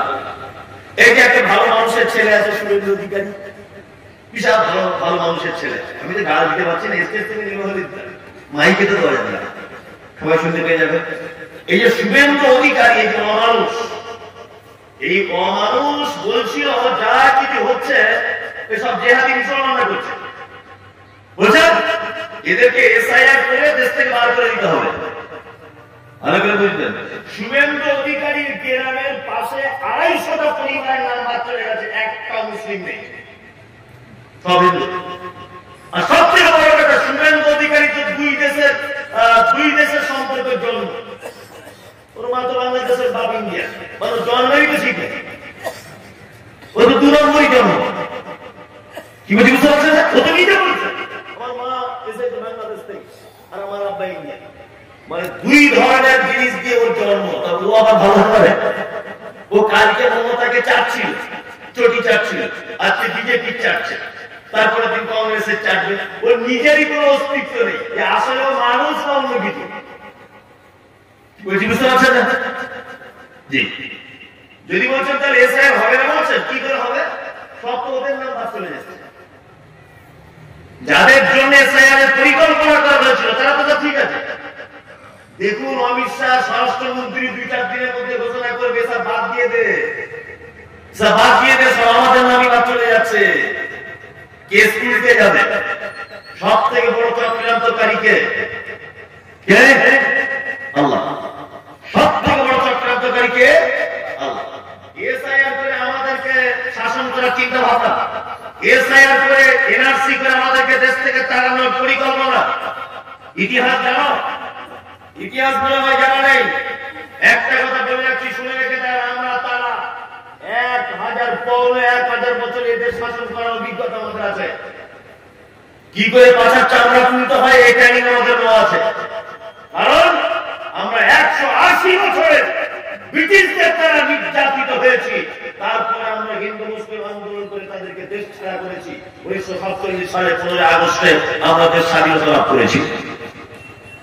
ব্রিটিশদের যেমন পাছার চামড়া তুলে দিয়েছি, ব্রিটিশদেরকে যেমন পালাতে বাধ্য করেছি ঐক্যের মাধ্যমে, ঠিক তেমন আগামী অদূর ভবিষ্যতে ভারতবর্ষের মাটিতে আমি যেন আকাশের ঘূর্ণিঝড় চাঁদের মতো দেখতে পাচ্ছি। শীঘ্রই হিন্দু মুসলিম যৌন খ্রিস্টানি গুলি হাঁড়ি চুয়ার চামার ভাতি সুতোর মেথর হানাফি সাথী মালিকি দেওবন্দি জামাত ইসলামী ফাতর চাপি আজমির কাশ্মীর কে কোথায় দলমত নির্বিশেষে আবার আন্দোলন শুরু হবে। কিছুদিন ধৈর্য ধরুন আপনারা।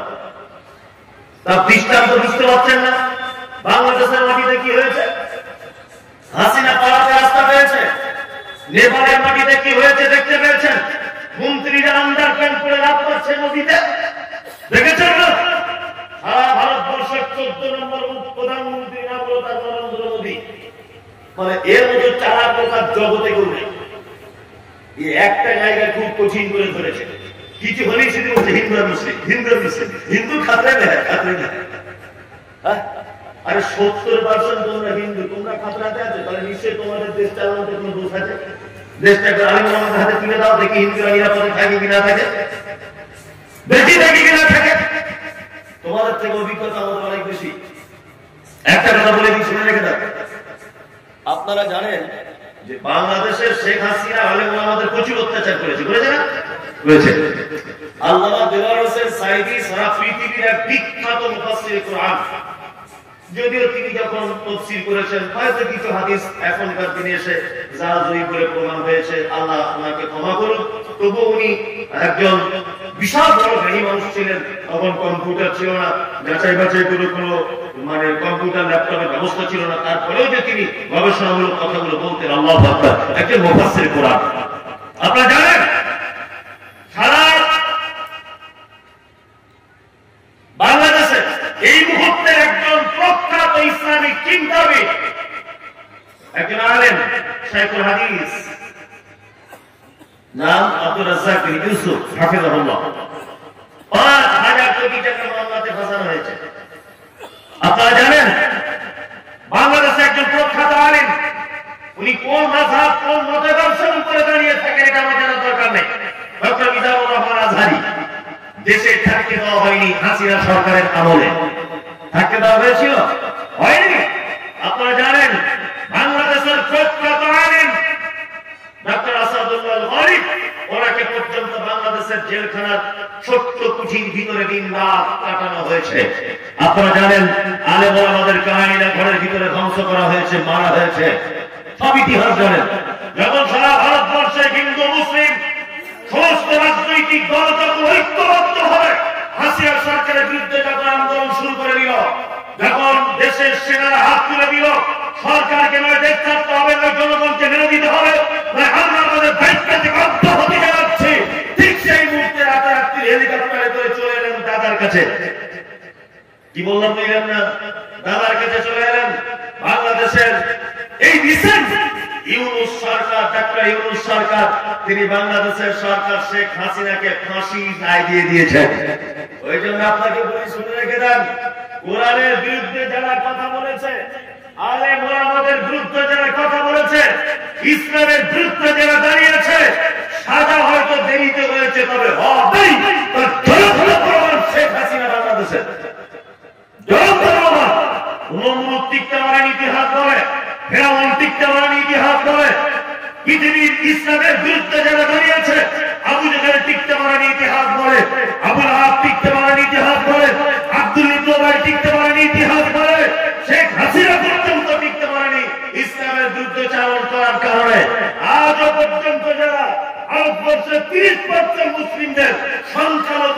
নিয়ে সুযোগ নিয়ে ওয়াকফ সম্পত্তি কেড়ে নেওয়া, বাবরি মসজিদ ভেঙে দেওয়া, এসআইআর করে দেশ ছাড়া করার, এনআরসি করে তাদেরকে কুক্ষিত করে রাখা, ডিটেনশন ক্যাম্প করে তাদেরকে ভরে দেওয়ার পরিকল্পনা করেন। আপনাদের কাছে একটা কথা বলে রাখছি, লা তাহজান ইন্নাল্লাহ মা'ানা, আমাদের সঙ্গে থাকেন কে? আল্লাহ। আমরা সেইভাবে প্রতি বিশ্বাসী যে রব ফিরআউনের কাছ থেকেও বাঁচিয়েছিলেন নবী মুসা আলাইহিস সালামকে, আমরা সেই রবকে বিশ্বাস করি যে রব ইব্রাহিম আলাইহিস সালামকে বাঁচিয়েছিলেন নমরুদের কাছ থেকে। আমরা সেই রবের প্রতি বিশ্বাস রেখে বলি যে ইমামদারদের পিছনে, মুসলিমদের পিছনে রেখে কোনো কাজ হবে না। আল্লাহু আকবার। আমি তোমাদের মধ্যে অবাক হই, মানে এত অবাক হই যে এগুলো বলে কি করে। আমাদের কি সর্বনাশ করেছে জানেন? সর্বনাশ বলি, ভারতবর্ষে আমাদের কি সর্বনাশ করে দিয়েছে। নরেন্দ্র মোদী সরকার একটা জিনিস বুঝেছে যে 180 বছরের ক্ষমতা ব্রিটিশ, তাদেরকে তাড়িয়েছিল কারা? হিন্দু মুসলিম দলবদ্ধ ভাবে। ইতিহাস পড়েননি? বাদল, বিনয়, প্রফুল্ল, দীনেশ, ক্ষুদিরাম, এরা স্বাধীনতা আন্দোলনকারী ছিলেন। ঠিক অপর দিকে ছিলেন মাওলানা আশরাফুল্লাহ খান, ইসমাইল অমৃতসরী, মীর নিসার আলী, এরা ছিলেন না? ছিলেন। তার মানে হিন্দু মুসলিম যৌথ ভাবে আন্দোলন করে দেশ স্বাধীনতা লাভ হয়েছিল, তাই তো? নরেন্দ্র মোদী সরকার এইটা বুঝতে পেরেছে, যদি হিন্দু আর মুসলমানদেরকে এক যদি করে দিই আর এদের যদি মূল মহব্বত ভালো থাকে তাহলে আমার পাশা চামড়া তুলে দিবে। ওই জন্য সব কাজে হিন্দু আর মুসলিম, সব কাজে হিন্দু আর মুসলিম, যাতে কোনোদিন এক হতে না পারে। কি বললাম বুঝলেন না? যাতে কোনোদিন এক না হতে পারে। ওই জন্য এক দলের মন রাখার জন্য আর এক দলের সম্পদ হরণ করছে। কি বলছে বুঝতে পারছেন না? বলছে 500 বছর আগেকার ঐতিহ্যবাহী মসজিদ বাবরি মসজিদ, সুবহানাল্লাহ। কত বছর আগেকার? 500 বছর আগেকার মসজিদ বাবরি মসজিদ। সরকার বলছে এইটা মসজিদ ছিল না, এটা রামের জন্মভূমি, মুসলমানরা জোর করে এখানে মসজিদ করেছিলেন। একটা কথা আপনাদেরকে বলি, আমি মমতাজ ইসলাম সামনে চলে বিয়ে করেছি, ধরে নেন আমি এই গ্রামের জামাই, তা আমার এখন কোটি কোটি কোটি কোটি টাকা। কি বললাম বুঝলেন? লাঠি পাখির ক্ষমতা অনেক বেশি। তা আমি এই গ্রামের জামাই বলে টাকার ক্ষমতা, পার্টির ক্ষমতা আছে বলে আমি শফিকুলের 4 কাঠা জমি দখল করে ওখানে একটা মসজিদ করেছি। 4 কাঠা জমি দখল করে ওই মসজিদ আগামী শুক্রবার উদ্বোধন হবে। আপনারা কেউ যাবেন নামাজ পড়তে? বলুন, সবাইকে দাওয়াত দিচ্ছি, যাবেন? ওই কারা কারা যাবেন না বলছেন? যাবেন আপনারা? কেন যাবেন না? জোর করে জায়গা দখল করলে ওখানে মসজিদে নামাজ পড়া যায় না। আচ্ছা, এটা কি কোনোদিন ভাবা যায়? কোনোদিন যে মুসলিমরা জোর করে জায়গা দখল করে বা কোনো মন্দিরকে ভেঙে সেখানে মসজিদ নির্মাণ করবে আর সেখানে মুসলিমরা নামাজ পড়বে, এটা হয়? আর একটা কথা বলি, প্রত্যেক ধর্ম অনুযায়ী তার ধর্মের স্থানকে পবিত্র স্থান বলা হয়, তাই না? আমরা মসজিদকে বলি পবিত্র জায়গা, হিন্দু ভাইরা মন্দির পবিত্র জায়গা। তা আমি বলছি, যখন একটা মেয়ে বাচ্চা হয় তখন সেই মেয়েটা অনেক সময় উল্লঙ্গ হয়ে যায়, তার লজ্জাস্থান দিয়ে রক্ত খনন হয়, তাই না? তাহলে এটা একটা দৃষ্টিকোণ থেকে খারাপ, তাই না? আচ্ছা, আমার স্ত্রী যদি এখন পেটে যন্ত্রণা শুরু হয় বাচ্চা হওয়ার জন্য, তা আমার স্ত্রী মসজিদ পবিত্র জায়গায় মসজিদে বাচ্চা ডেলিভারি দিতে যাবে না হসপিটালে যাবে? আমি বলছি, মন্দির যদি পবিত্র জায়গা হয়, তা রামের মায়ের যখন প্রসাদ বেদনা শুরু হয়, তা রামের মা অন্য কোনো জায়গা পায়নি, মন্দিরের ভিতরে ঢুকেছিল বাচ্চা জন্ম দিতে। আর একটা কথা আপনাদেরকে বলি, এই কথা কে বলবে? ভারতবর্ষের রবীন্দ্রনাথ ঠাকুর, বিশ্বকবি, উনি কবে জন্ম হয়েছেন, কবে মৃত্যু হয়েছেন ইতিহাস পাওয়া যায়। কাজী নজরুল, ওনার ইতিহাস পাওয়া যায়। মাইকেল মধুসূদন দত্ত, ওনার ইতিহাস পাওয়া যায়। ভারতের পরমাণু বিজ্ঞানী আব্দুল কালাম আজাদ, ওনার জন্ম মৃত্যুর ইতিহাস পাওয়া যায়। আমার বড় জানতে ইচ্ছা করে যে রামের জন্ম হয়েছে মন্দিরের ভিতরে, এটা ইতিহাস লেখা হলো। রামের জন্ম হয়েছে ইতিহাস পাওয়া গেল, রামের মৃত্যু হয়েছে কোথায় ইতিহাস পাওয়া যায় না কেন? সারা ভারতবর্ষের একটা চটি বইয়ে কোথায় লেখা নেই যে রামের মৃত্যু হয়েছে কোথায়, গুগলে সার্চ করবেন তাও নেই। এই প্রশ্ন যখন আমি কলকাতা রানী রাসমণি রোডে বক্তব্য রাখতে গিয়ে বলেছি কথা, একদম ডাইরেক্ট বলেছি ওখানে। তখন একজন ডাক্তার আমাকে বলছে ভগবান কোনদিন মরে, বুঝলেন, তার ডেট দিয়ে পাওয়া যাবে না। ভগবান মরে না ঠিক আছে, তা ভগবান মায়ের পেটে ছিল কেমন করে?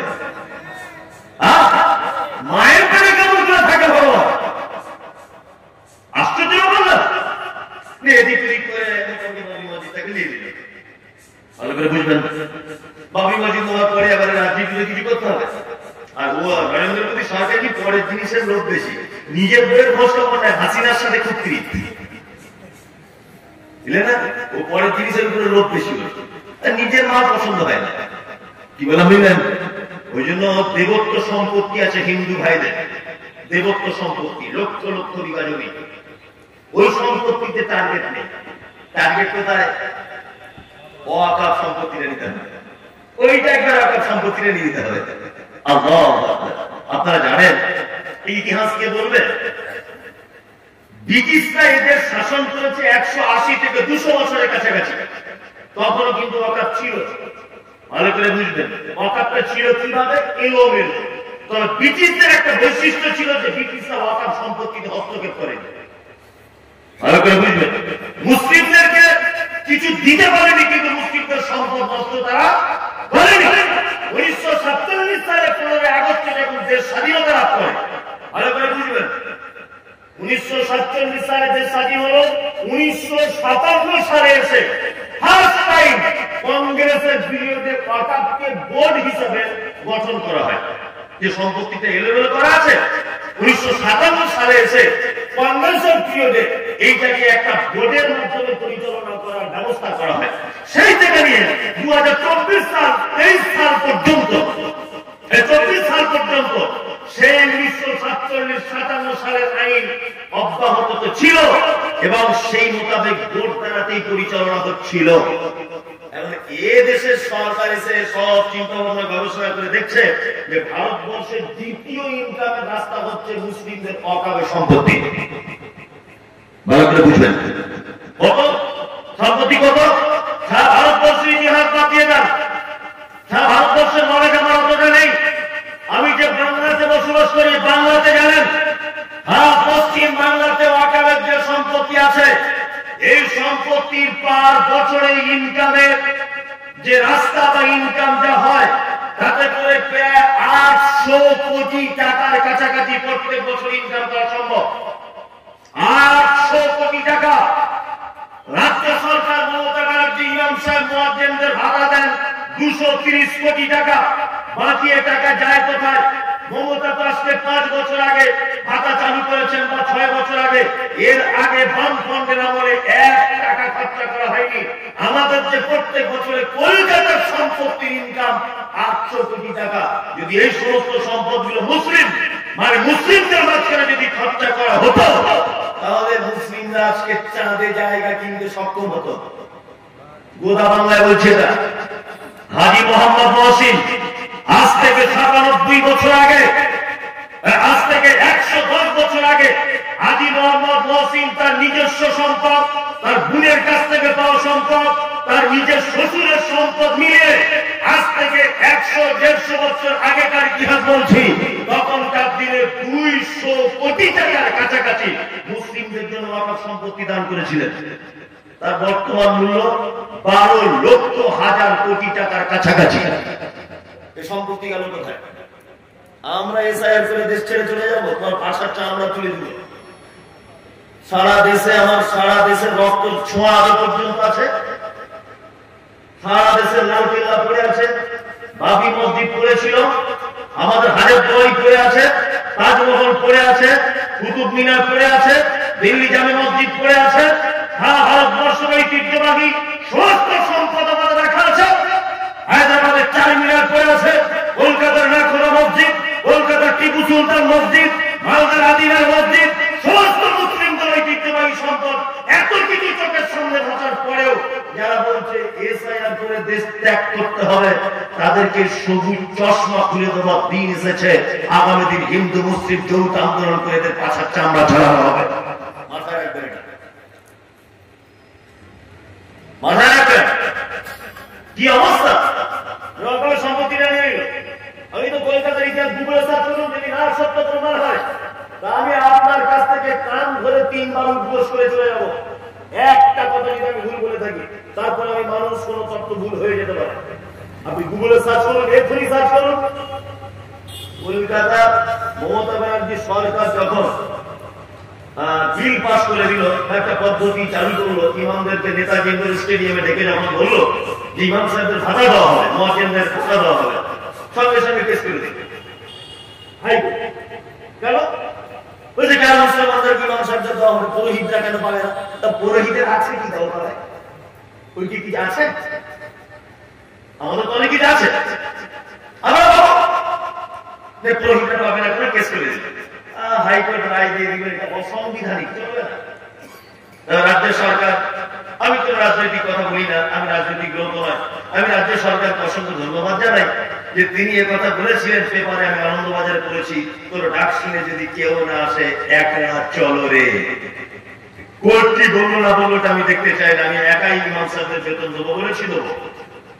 বুঝবেন? আমি তখন থেকে আমার ইচ্ছা থাকলো যে মমতা ব্যানার্জি এত মুসলিমদের ব্যাপারে এত ইন্টারেস্ট ফিল করছে কেন, ভাতা দিতে হবে। তারপরে মোবাইলে অনেক কিছু, অনেক তথ্য, অনেক বইপত্র কলকাতায় গিয়ে আনলাম, যে দেখি তো কথা বলতে কি আবু রিদার লেখা বইগুলো সব আনলাম, এনে দেখতে পাচ্ছি রে বাবা, কি তো কঠিন ব্যাপার। সারা কলকাতাতে মুসলিমদের অস্তিত্বে ভর্তি, অবাক করা তথ্য।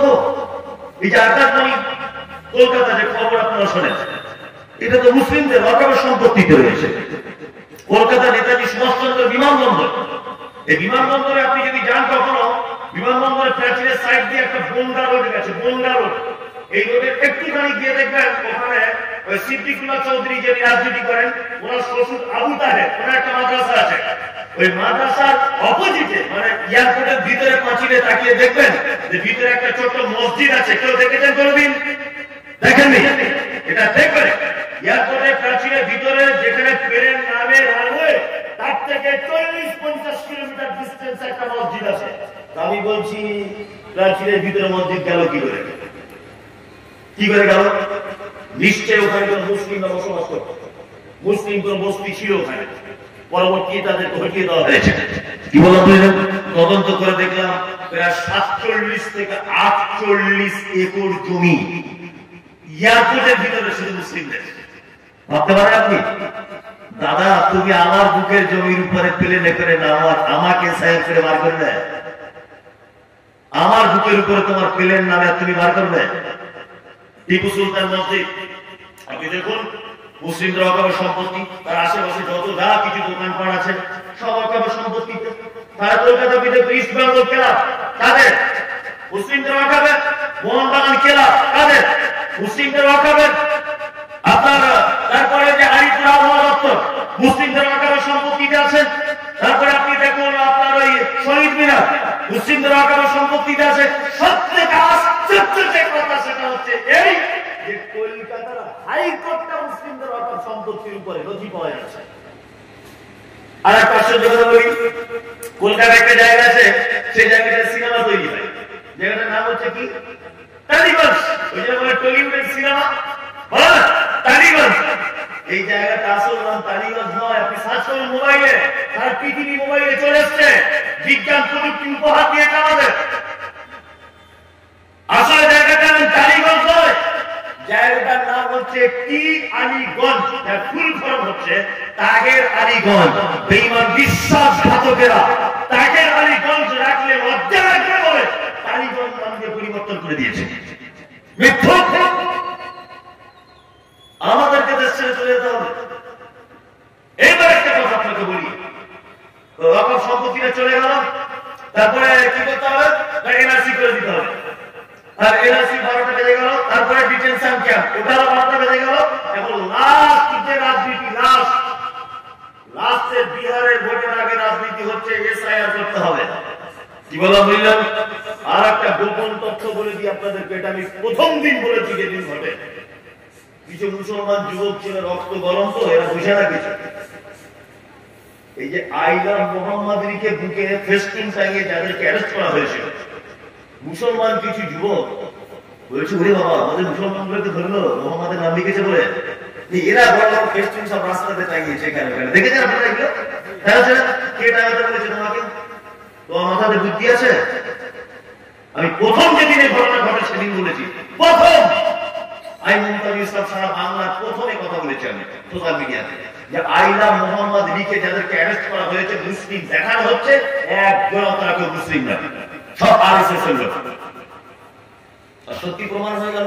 আজ থেকে 11-12 দিন আগে সোশ্যাল মিডিয়াতে খবর চলে গেল যে আরএসএস এর গুপ্তচর তারা আইলা মোহাম্মদ লিখে সাম্প্রদায়িক দাঙ্গা লাগাবার জন্য, বিহারের ভোটকে ভাঙচুর করার জন্য এই ঘটনার পরিকল্পনা করেছিল। আপনারা জানেন দক্ষিণ 24 পরগনাতে মা কালীর মাথা মুন্ডু কেটে দেওয়া হয়েছিল। আর শুভেন্দু অধিকারীর মতো বদমাইশ নেতা উনি বলছিলেন সব মাদ্রাসায় পড়া জেহাদিরা করেছে এগুলো। আল্লাহর কল, সাংঘাতিক কল, ধরা পড়ল তার নাম নারায়ণ হালদার, মুসলিম নয়। আপনারা জানেন যে কিছুদিন আগে বেলডাঙ্গাতে একটা সাম্প্রদায়িক দাঙ্গা হয়েছিল। বেলডাঙ্গাতে দোষ হচ্ছিল মুসলিমদের, ধরা পড়েছে কারা?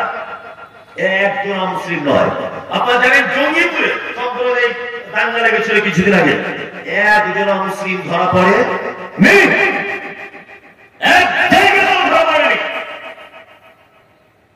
এগুলো সব সাম্প্রদায়িক দাঙ্গা লাগাবার উস্কানি। আমরা আইলা মোহাম্মদ লিখে মোহাম্মদকে ভালোবাসি কথা বলতে যাবো কেন? এটা আমাদের অন্তরে এমনিতে আছে, নবীকে আমরা ভালোবাসি, বাজি কি বাজি না বাজি। এবার আমাদের বলবো আমাদের উপরে এত অত্যাচার কেন? কেন তা বলি একটা গল্প দিয়ে, 1 মিনিট। আমি বাড়িতে একটা কুকুর পুষেছি, বুঝলেন? কুকুর বাড়িতে একটা কুকুর পুষেছি। আমি প্রতিদিন বিরিয়ানি দিই কুকুরটাকে, প্রতিদিন। আর আমি না থাকলে আমার স্ত্রী ওকে গোশ ভাত খাওয়ায়। এবং আমার কুকুরটা একদিন ভুল করে এনার বাড়িতে গেছে। আচ্ছা বলুন তো, ওনার স্ত্রী বিরিয়ানি করে খাওয়াবে না ঝাঁটার বাড়ি চালাবে? কোনটা? ঝাঁটার বাড়ি চালাবে না। তার মানে কি, মালিকের ঘর বাদ দিয়ে অন্য ঘরে ঢুকতে গেলে বিরিয়ানি হবে না, ঝাঁটার বাড়ি চলবে। আজকে মুসলিমদের পরে এত অত্যাচার, জাহারাল ফাসাদ ফিল বাররি ওয়াল বাহর বিমা কাসাবাত আইদিন নাস। আমাদের উপরে যত যা বিপদ আসে এগুলো কাদের? আল্লাহ বলছে নিজে হাতে কামাই করা। এটা আমাদের নিজেদের কামাই করা, সব বিপদ। কি বলছি বুঝতে পারছেন না? তাহলে দরজা ভুল করলে কি হয়? মায়ের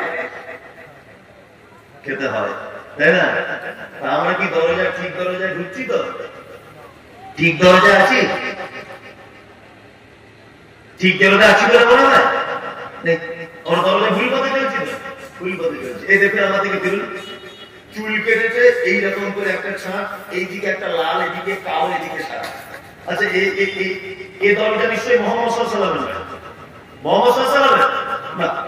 আচ্ছা, গাছের নিচে কাপড়, এটা তো মোহাম্মদ সাল্লাল্লাহু আলাইহি ওয়াসাল্লামের দরজা নয়, দরজা না।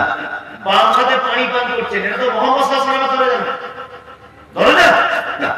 ভাই ভাইয়ের জমি ফাঁকি দিচ্ছে, এটা তো আল্লাহ এবং আল্লাহ রাসূলের দরজা না, দরজা। তার মানে আমাদের ঘুম থেকে উঠে ঘুমাতে যাওয়ার আগ পর্যন্ত সমস্ত দরজাতে আমরা ভুল পথে চলছি। চলছি কি চলছি না? চলছি। তাহলে আমাদের বাঁচার রাস্তা কি? আল্লাহ নবী সাল্লাল্লাহু আলাইহি ওয়াসাল্লাম তিনি বলেন, তাকফিকুম আমাইন, তোমাদের মাঝখানে দুটি জিনিস রেখে গেলাম, যদি বাঁচতে চাও দুটি জিনিস ধরো। 1 আল্লাহর কিতাব, 2 মুহাম্মদ সাল্লাল্লাহু আলাইহি ওয়াসাল্লামের হাদিস, সুন্নাত নববী। এই দুইটা জিনিসের উপরে তোমরা যতদিন পর্যন্ত অটল থাকবে ততদিন পর্যন্ত পৃথিবীর কোন শক্তি তোমাদেরকে পরাজিত করতে পারবে না। আরো 3টে কারণ আল্লাহ সুবহানাহু ওয়া তাআলা মুসলিম জাতিকে বাঁচানোর জন্য 3টে কারণ উল্লেখ করেছেন।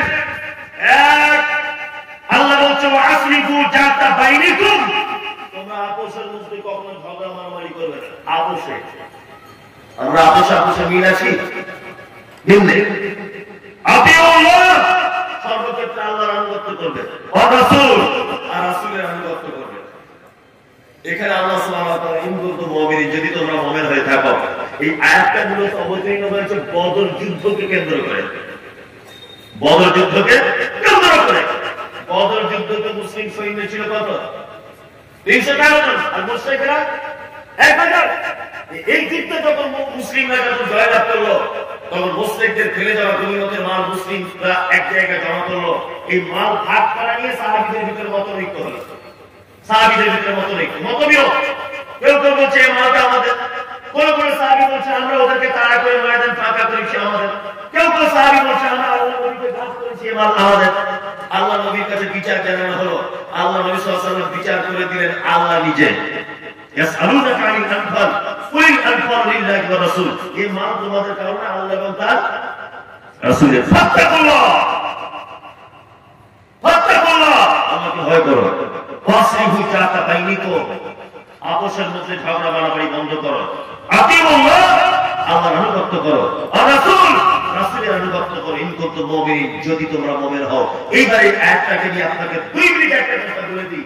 আল্লাহ সুবহানাহু ওয়া তাআলা উত্তর আয়াতে কোন কোন তাফসীরকারগণ বলেছেন যে উহুদ যুদ্ধের ব্যাপারে আল্লাহ সুবহানাহু ওয়া তাআলা আগে থেকে সাহাবীদেরকে একটা প্রস্তুতি বা ট্রেনিং দিলেন।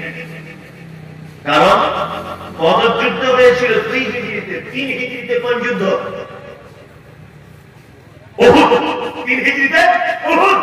আল্লাহ যেন উহুদের দিকে টার্গেট করে যেন বলছেন ফাত্তাকুল্লাহ, সর্বক্ষেত্রে ভয় করবে কার? আল্লাহ। এই দুই ওয়াসিকু জাতা বাইনিকুম, তোমরা যদি পৃথিবীর সবচেয়ে জায়গা থেকে জয়লাভ করতে চাও, আপোষে দ্বন্দ্ব করো। আপোষে দ্বন্দ্ব করো না। আতিউল্লাহ, তোমরা যদি জয়লাভ করতে চাও তাহলে আল্লাহর আনুগত্য করো। আর রাসূল, রাসূলের আনুগত্য করো। কিন্তু তো মুমিন, যদি তোমরা মুমিন হয়ে থাকো। তার মানে আল্লাহ সুবহানাহু ওয়া তাআলা জয়লাভ করার 4টা পদ্ধতি বললেন। কয়টা? তার মানে আমরা প্রত্যেক জায়গায় জয়লাভ করতে পারবো। কয়টা জিনিস মানতে হবে? 4টা। ভয় করতে হবে কাকে? আল্লাহকে। আল্লাহকে ভয় আছে? মানে মাঝে সাঝে ভাবি চুরি করছে, চুরি চুরি কারণ কাছে একটা পেয়ারা চুরি করছে বা পাওয়া চুরি করছে। ওই চুরি করার সময় এরকম দেখছে, মরানা চলে আসছে না তো, একবার দেখছে খাদিজার মা আসছে না তো, পিছনে একদম দেখছে ফজলুলের আব্বা আসছে না তো, দেখে নিল। আচ্ছা, ও কি একবারও এরকম করে দেখে পৃথিবীর কেউ দেখতে না পেলেও দেখছে আমার রব? দেখতে পায় কে? এক, বাঁচার পর আল্লাহকে ভয় করুন। 2, ওয়াসলিহু জাতা বাইনিকুম, নিজেদের মধ্যে আপোষে ছোটখাটো বিবাদ ঝগড়া অশান্তি হলে মিটিয়ে নেবে, মতবিরোধ সৃষ্টি করবেন না। আতিউল্লাহ, আর আল্লাহর আনুগত্য করো। আর রাসূল, রাসূলের আনুগত্য করো। ইন কুনতুম মুমিনিন, যদি তোমরা মুমিন হও। একটা কথা বলতে শুনুন, আমাদের উপর যত বিপর্যয় নেমে এসেছে বর্তমানে আসছে এসআইআর পর্যন্ত, তার সবথেকে বড় কারণ হচ্ছে এই 4টে জিনিসকে লক্ষ্য না করা। কি বলা বুঝলেন? কত যে মুসলিমরা বিপদের সম্মুখীন হয়েছে তার একটা জ্বলন্ত প্রমাণ আপনাদেরকে দিয়ে আপনার গায়ের লোম খাড়া হয়ে যাবে। আচ্ছা বলুন তো দেখি, উহুদের যুদ্ধ হয়েছিল কত হিজরিতে? একটু আগে বলেছি কত হিজরিতে? 3 হিজরিতে। বিসমিল্লাহ, এইটা বলে শেষ করে 3 হিজরিতে। মুসলিম সৈন্য ছিল কত? সবটাতে 300 থাকে না কত? 1000। কত? 1000। আর বিপক্ষে 3000। আবার এই 1000-এর ভিতরে আবার 300 জন আব্দুল্লাহ ইবনে উবাই মুনাফিক রাস্তা থেকে নিয়ে চলে গেছে। তাহলে থাকলো কত? 700। আমি আজ থেকে 29 দিন আগে উহুদের মাঠে ছিলাম। আমি নিজের চোখে দেখে আসার কথা বলছি। আল্লাহ নবী সাল্লাল্লাহু আলাইহি ওয়াসাল্লাম যুদ্ধের একটা কৌশল অবলম্বন করতেন। তিনি সবসময় সূর্যের বিপরীত দিকে তাঁবু স্থাপন করতেন, যাতে সূর্যের তাপ ডাইরেক্ট না লাগে। মানে ধরে না আমি এই পক্ষে আসি আর ওই পক্ষে আমার শত্রু আসে, সূর্য আমার এদিক থেকে উঠছে, আমরা যদি ওদেরকে আঘাত করতে যাই সূর্য আমার একটু বিশ্রাম হবে না, আল্লাহ নবী সাল্লাল্লাহু আলাইহি ওয়াসাল্লাম তো কৌশল অবলম্বন করতেন, যুদ্ধে কৌশল বৈধ। আল্লাহ রাসূল সূর্যের বিপরীত দিকে তাবু গাড়তেন। সংখ্যায় আছে 700 আর ওরা কত 3000, তাই না? অনেক সময় দেখবেন ক্ষমতা ছাড়া বুদ্ধিতেও জেতা যায়। জেতা যায় না? জেতা যায়, বুদ্ধিতেও জেতা যায়। এখন আল্লাহ নবী সাল্লাল্লাহু আলাইহি ওয়াসাল্লাম এই সাহাবীদের ভিতরে আবার 3টে ভাগে ভাগ করে দিলেন। কটা? 3টা। একটা দল করলেন আনসার, একটা দল মুহাজির, আর একটা দল আউস আর খাজরাজ। এই দুটো গোত্রের লোককে এক জায়গায় করে দিলেন। আর আল্লাহ রাসূল সাল্লাল্লাহু আলাইহি ওয়াসাল্লাম 50 জন সাহাবীকে ফিট করলেন। 50 জন সাহাবীকে ফিট করলেন। আর এই 50 জনের নেতা বানিয়ে দিলেন কাকে? আব্দুল্লাহ ইবনে জুবাইরকে। ভালো করে বুঝবেন এটা। আল্লাহর নবীর কথা অবাধ্য করে বিপর্যয় কেমন করে আসে এটা আপনাকে আমি দেখাচ্ছি, জ্বলন্ত প্রমাণ। আল্লাহ নবী সাল্লাল্লাহু আলাইহি ওয়াসাল্লাম বললেন, তোমরা 50 জন সব থেকে ভালো তীর চালাতে পারো। তীর, এদেরকে তীরন্দাজ বলা হয়, যারা নিজের দৃষ্টির দিকে লক্ষ্য করে তীর চালাতে পারে। এই তীর চালানো সাহাবী 50 জনকে আল্লাহ নবী এক জায়গায় করলেন। আর এই 50 জনের দায়িত্ব দিলেন, নেতা বানালেন আব্দুল্লাহ ইবনে জুবাইরকে। আল্লাহ নবী সাল্লাল্লাহু আলাইহি ওয়াসাল্লাম রুমা পাহাড়, পাহাড়টা কি রুমা, এই রুমা পাহাড়ের এক ঘাঁটিতে দাঁড় করিয়ে দিলেন। আল্লাহ নবী বললেন, শোনো, তোমরা যদি দেখো যুদ্ধের ময়দানে আমরা হেরে গিয়েছি, আমাদের মাথাতে কাক বসে মাথার মগজগুলো ছিঁড়ে ছিঁড়ে খাচ্ছে, তবু আমি মুহাম্মদ সাল্লাল্লাহু আলাইহি ওয়াসাল্লাম যতক্ষণ না তোমাদেরকে বলবো ততক্ষণ পর্যন্ত তোমরা এই 50 জন ঘাঁটি ছাড়বে না, ঘাঁটি ধরে রাখবে। এক পর্যায়ে যুদ্ধ চলছে। প্রথমে যে যুদ্ধ নিয়ম সেটা হচ্ছে মল্লযুদ্ধ। মল্লযুদ্ধ কাকে বলে? ওই দলের দুজন এই দলের দুজন ফাঁকা মাঠে মারামারি চলবে, তারপরে ওই দলের 5 জন এই দলের 5 জন মারামারি চলবে, তারপরে আমভাবে আস্তে আস্তে যুদ্ধ শুরু হয়ে যাবে। চরম পর্যায়ে যখন যুদ্ধ চলছে, এক পর্যায়ে মুসলিমরা জয়ের পতাকা হাতে ধরবে, এইরকম একটা অবস্থা। মুশরিকেরা পালিয়ে চলে যাচ্ছে, ময়দান ফাঁকা, মুশরিকেরা কেউ নেই। তখন এই 50 জন তীরন্দাজ বলছে, চল যুদ্ধ শেষ, চলে যাই বলে এরা চলে যাওয়ার প্রস্তুতি নিচ্ছে। আব্দুল্লাহ ইবনে জুবাইর বারবার বলছেন, হে আল্লাহর নবী, সাহাবীরা শোনো, আল্লাহর নবীর নির্দেশ এখনো পর্যন্ত আসেনি ঘাঁটি ছেড়ে দেওয়া, তারপরেও তোমরা ঘাঁটি ছাড়তে চাইছো, এরকম কাজ করিও না। সাহাবীদের ভিতরে ইখতিলাফ হলো। ইখতিলাফ হলে সাহাবায়ে কেরাম বলেন ঘাঁটি ছেড়ে দিয়ে যুদ্ধের ময়দানে চলে গেল। এইদিকে আব্দুল্লাহ, এইদিকে একজন নামটা ভুলে যাচ্ছি, যাই হোক স্মরণ আসছে না, বেঈমানদের আরেকজন নেতা, তার নেতৃত্বে খালিদ বিন ওলীদ, খালিদ বিন ওলীদের নেতৃত্বে, খালিদ বিন ওলীদ দেখছেন তো, এই সুরঙ্গ দিয়ে মুসলিমদেরকে দাঁড় করানো হয়েছিল 50 জন তীরন্দাজ। এরা তাদের এখানে এই ঘাঁটিগুলো ফাঁকা। খালিদ বিন ওলীদ তার আবার লোকজন এই ঘাঁটি দিয়ে প্রবেশ করে মুহাম্মদ সাল্লাল্লাহু আলাইহি ওয়াসাল্লামের সাদৃশ্য দেখতে, নাম হলো তার মুসআব বিন উমাইর। খালিদ বিন ওলীদ টার্গেট করেছিলেন, এই মনে হচ্ছে আল্লাহর নবী মুহাম্মদ, কারণ মুসআব বিন উমাইর আল্লাহর নবীর মতোই দেখতে ছিল, কোকড়ানো কোকড়ানো চুল আর মুখের কাঠি। অনেক মানুষ আছে অনেক মানুষের মতো দেখতে। মুসআব বিন উমাইর বলে একজন সাহাবীকে খালিদ বিন ওলীদ প্রথম মনে করছে এটা আল্লাহর নবী বলে ঝাঁপিয়ে পড়েছেন খালিদ বিন ওলীদের উপরে, এই আপনার মুসআব বিন উমাইরের উপরে। এইবার আল্লাহর নবী সাল্লাল্লাহু আলাইহি ওয়াসাল্লামের চারিদিকে সাহাবায়ে কেরাম ছিটিয়ে আনরেডি, রেডি নেই। মুসলিমদের উপরে বিপর্যয় নেমে এলো।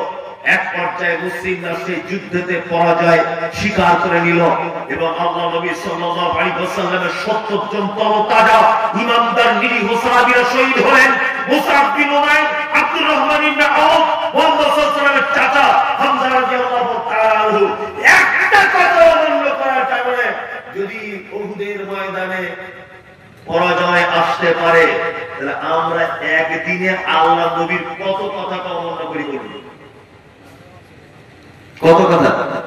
সারাদিন সবই সবই মনে করি না, তাহলে আমাদের উপর বিপদ আসবে কি আসবে না? স্বাভাবিক কথা। আমাদের অধঃপতন হবে কি হবে না? স্বাভাবিক কথা। আল্লাহ সুবহানাহু ওয়া তাআলা বলছে তোমরা সব জায়গায় জয়লাভ করবে, চারটে কাজ করবে। তাকুল্লাহ, আমাকে ভয় করবে। ওয়াসলিহু যাতা বাইনাকুম, আপসে ঝগড়া মারামারি করবে না। আতিউল্লাহ, আল্লাহর আনুগত্য করো। আর রাসূল, রাসূলের আনুগত্য করো। লাস্ট আপনাকে আর একটা কথা বলে আমি আপনাকে বিরক্ত করে দিই। আল্লাহ তাআলা বলেন, কি বলেন? আল্লাহ বলেন ওয়াতাসিমু বিহাবলিল্লাহি জামিআন ওয়া লা তাফারাকু, আমার রশিটাকে একটু মজবুত করে ধরো সবাই মিলে। তাই না? তবে রশি ধরার ব্যাখ্যা যদি আমাকে করতে দেওয়া হয় তাহলে আমার সঙ্গে আপনার মিলবে না। আমার অনেকজন ফোন করে বলছে গালদার বলে তুমি মুসলমানদের মধ্যে বিভেদ সৃষ্টি করো, হানাফিদের বিরুদ্ধে বলো, হানাফিদের পীরেদের বিরুদ্ধে বলো, তুমি দেওবন্দিদের বিরুদ্ধে বলো, তুমি তো গুলি জামাতের বিরুদ্ধে বলো, এর বিরুদ্ধে বলো, তুমি এক নম্বরের খারাপ লোক, তুমি ঐক্য নষ্ট করো মুসলমানদের। এই আল্লাহ যে বলেছে ওয়াতাসিমু বিহাবলিল্লাহি জামিআন ওয়া লা তাফারাকু, তোমরা আমার রশিটাকে মজবুত করে ধরো। এটা আপনি কি ব্যাখ্যা বিশ্লেষণ বুঝেছেন? এতদিন ঐক্য হচ্ছে দুইটা পদ্ধতি। ঐক্যের কয়টা পদ্ধতি? দুইটা। একটা হচ্ছে দুনিয়াবি ব্যাপারে ঐক্য। এই ব্যাপারে এখন যদি এইখানে একটা মসজিদ যদি ভেঙে দেওয়া হয়, ভালো করে বুঝবেন, মসজিদটা হানাফিদের হোক, দেওবন্দিদের হোক, পাথরচাপড়ি হোক, ফুল পূজারি হোক, যাদের হোক, এই মুমতাজুল ইসলাম কিন্তু থেমে থাকবো না, ঝাঁপিয়ে পড়বো। পড়বো কি পড়বো না? পড়বো কি পড়বো না? তখন আমরা কে কোন দল, কে কোন মাযহাব, কে কোন বংশের, কে লম্বা, কে ধনী, কে পেটে, এসব দেখার সুযোগ নাই। এই জায়গাতে একতাবদ্ধতা আমি সবার সাথে আসি, দুনিয়াবি স্বার্থে, ভালো করে বুঝবেন। কিন্তু ঈমানি ব্যাপারে একতা শুধু তাদের সাথে হতে হবে যারা তাওহীদের উপরে প্রতিষ্ঠিত আছে, তাদের সাথে। কি বলতে বুঝতে পারছেন? যারা তাওহীদের উপরে দাঁড়িয়ে থেকে নিজের জীবন পরিচালিত করে, একতা ঈমানের দিক দিয়ে শুধু এদের সাথে। আপনারা দিনী ভাই অনেক কষ্ট করে বসে আছেন, রাত্রি অনেক হলো, আমাকেও যেতে হবে কলকাতা, একটা বাজতে গেল। আপনারা জানেন যে এটা একটা প্রতিষ্ঠানের ব্যবসা, মাদ্রাসা, তাই না? সব থেকে বড় একটা কথা বলি, আচ্ছা বলুন তো একটা দেশকে বাঁচাতে পারে কারা? একটা দেশকে বাঁচাতে পারে কারা? দেশের সেনা, তাই না? সেনার পাওয়ার একটা দেশ টিকে থাকে। সেনা যখন হাত তুলে দেয়, দেশ তখন অচল হয়ে যায়। তার একটা দৃষ্টান্ত আপনারা দেখতে পাচ্ছেন না? ইসরায়েলের মাটিতে 1 কোটি লোক, কত লোক? 84 লক্ষ, মাত্র 84 লক্ষ। আমাদের পশ্চিম ভাই, হ্যাঁ ভাই, পশ্চিম বাংলাতে প্রায় এখন 14 কোটির কাছাকাছি মানুষ। কত? 14 কোটি। আর টোটাল ইসরায়েলের মানুষ বসবাস করে 84 লক্ষ। ভালো করে বুঝলেন? এই 84 লক্ষর ভয়ে সারা পৃথিবী থরথর করে কাঁপছে। ওরা ইরানের মতো একটা বৃহত্তম শক্তিশালী দেশকে পর্যন্ত 10 পয়সা দাম নেয় না। আমেরিকানের পর্যন্ত হুমকি চালাচ্ছে, বেশি বাড়াবাড়ি করলে তোমার উপরে অ্যাটাক করে দেবে। কারণ কি বলুন তো? ওদের সেনার পাওয়ার খুব বেশি, আর 2 ওদের গোয়েন্দা বিভাগ খুব কড়াকড়, 3 পরমাণুর ব্যাপারে ওরা একদম 1 নম্বরে এখন। যে যন্ত্রপাতি পৃথিবীর অন্য কোন দেশে নেই, সেই যন্ত্রপাতি ওরা আবিষ্কার করে রেখে দিয়েছে। কি বলছি বুঝতে পারছেন? কারণ একটা দেশকে বাঁচায় সেনারা, তাই তো? এবার আপনাকে একটা বলি, আচ্ছা বলুন, ইসলাম একটা দেশ ধরে নেন, আচ্ছা বলুন তো এইটা বাঁচানোর জন্য সেনা কারা? মুসলমান না, ভুল, মুসলমান না, আলেমরা। আলেমরা হচ্ছে সেনা। আচ্ছা বলুন তো আলেম তৈরি হওয়ার কারণটা কোথায়? মাদ্রাসা। এবার আপনার বুকে হাত দিয়ে বলুন, যে সেনা তৈরি হওয়ার কারখানাগুলো রাখা দরকার আছে না ভেঙে দেওয়া দরকার? আপনার বলবেন দরকার আছে। এবং কি দিয়ে রাখবেন? আপনাদের কিছু আর্থিক সহযোগিতার মাধ্যমে এগুলোকে, সেনার কারখানাগুলো টিকিয়ে রাখতে হবে। ভাববেন ইসলাম আল্লাহ হেফাজত করবে, বাঁচাবে, আলাদা সাবজেক্ট। কিন্তু মাদ্রাসা যতদিন, ভাববেন আপনার মায়ের জানাজা হবে ততদিন, মাদ্রাসা যতদিন, আপনার জানাজার কাপড়ের কাপড় কাটা হবে ততদিন। মাদ্রাসা শেষ, ভাববেন আপনার বাপের জানাজা ছাড়াই মাটিতে পুঁতে দেওয়া হবে। কি বললাম বুঝলেন? মাদ্রাসায় আপনার পক্ষ থেকে আর্থিক কিছু সহযোগিতা করুন। আমি আর একটা ছোট্ট কথা বলে দিই, সেটা কি? আচ্ছা, আমরা তো অনেক জায়গায় দান করি, করি না? আচ্ছা বলুন তো, কোন জায়গায় দান করলে নেকি বেশি হয়? বলুন, সত্যিটা বলবেন, কিন্তু আবেগে বলবেন না, আমি কিন্তু ধরবো। কোন জায়গায় দান করলে নেকি বেশি হয় বা দান করা ভালো আপনার মনে হয়? একজন বলছে মসজিদ, একজন বলছে মাদ্রাসা। আমি তোমাদের একটু জিনিস আপনাকে 2 মিনিট একটু বুঝাই। আপনাদের গ্রামে মসজিদ হচ্ছে 5 কুইন্টাল রড দিলেন, রড 5 কুইন্টাল। আচ্ছা বলুন, আপনার রড দিয়ে মসজিদের ছাদ ঢালাই হলো, 100 বছর পরে হলে ওই মসজিদটা আবার ভাঙা হবে কি হবে না? হবে, কারণ খারাপ হয়ে যাবে, আবার ভাঙা হবে। আচ্ছা, ওই রড তখন আর থাকবে না, ভাঙড়ির দোকানে চলে যাবে। ভাঙড়ির দোকানে আবার রড দেবে নতুন করে, এই ভিডিও দেবে রড, ওনার মানে কিছু হয়ে গেল। তাহলে ওই সাবজেক্ট জারিয়া লংজিভিটি 100 বছর, তারপরে শেষ। এবার মাদ্রাসা আপনি 2টো ইট কিনে দিয়েছিলেন, 2টো ইট, 2টো, মাত্র 2টো। ওই ইট দিয়ে ঘর গাঁথনি করা হয়েছে, ওই ঘরে 2টো ইট আছে। ওই ঘরে এখন বসে বসে দুলে দুলে দুলে দুলে পড়ে একটা ছেলে কোরআনের হাফেজ হলো। ভালো করে বুঝবেন, ও আবার আমার মাদ্রাসার শিক্ষক হয়ে আরো 5 জনকে হাফেজ করেছে। তারা আবার এই মাদ্রাসার সাতমিটারকে শিক্ষক হয়ে আরো 20 জনকে হাফেজ করেছে। এইভাবে সিলসিলা কিয়ামত পর্যন্ত জারি থাকবে কি থাকবে না? থাকবে। তার মানে বোঝা যাচ্ছে মসজিদে দান করলে 100 বছর পর্যন্ত কি হতে পারে, মাদ্রাসায় দান করলে কিয়ামত পর্যন্ত কি হওয়ার চান্স আছে। এটা সরকার জারিয়া খুব বড় জায়গা। কি বলে বুঝতে পারছেন তো? আপনারা যারা বসে আছেন, আমি আদায়কারী লোক নয় যে খুব বানিয়ে বানিয়ে ওই বেদের মেয়ে জোসনা গান বলে কিছু টাকা পয়সা চাবো, এখন টেন্ডেন্সি আমার নেই। আপনারা কিছু আল্লাহর রাস্তে মাদ্রাসার জন্য যদি দিতেন, তাহলে মাদ্রাসার উপকার হতো, আর আপনারা নিজেদের ব্যাপারে উপকৃত হতেন আল্লাহর দরবারে।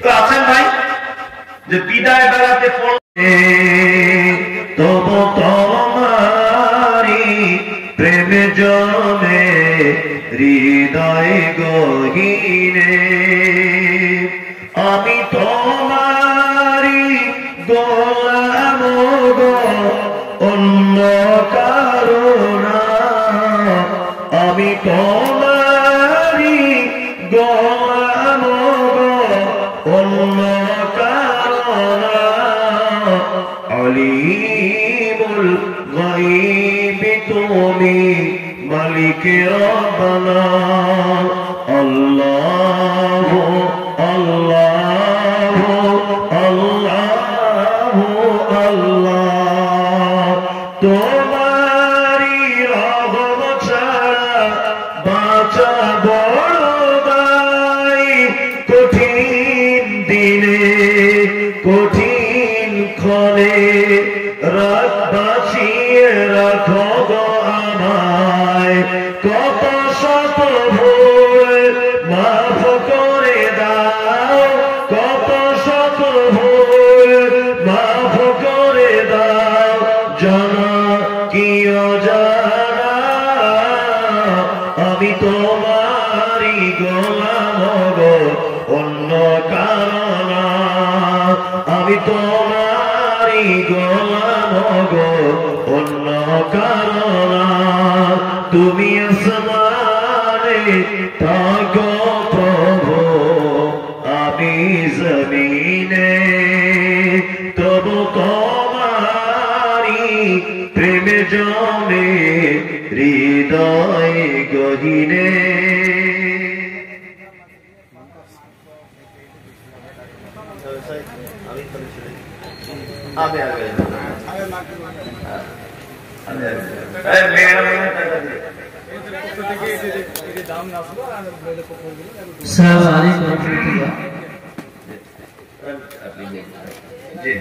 গ্রামবাসীদেরকে আসসালামু আলাইকুম।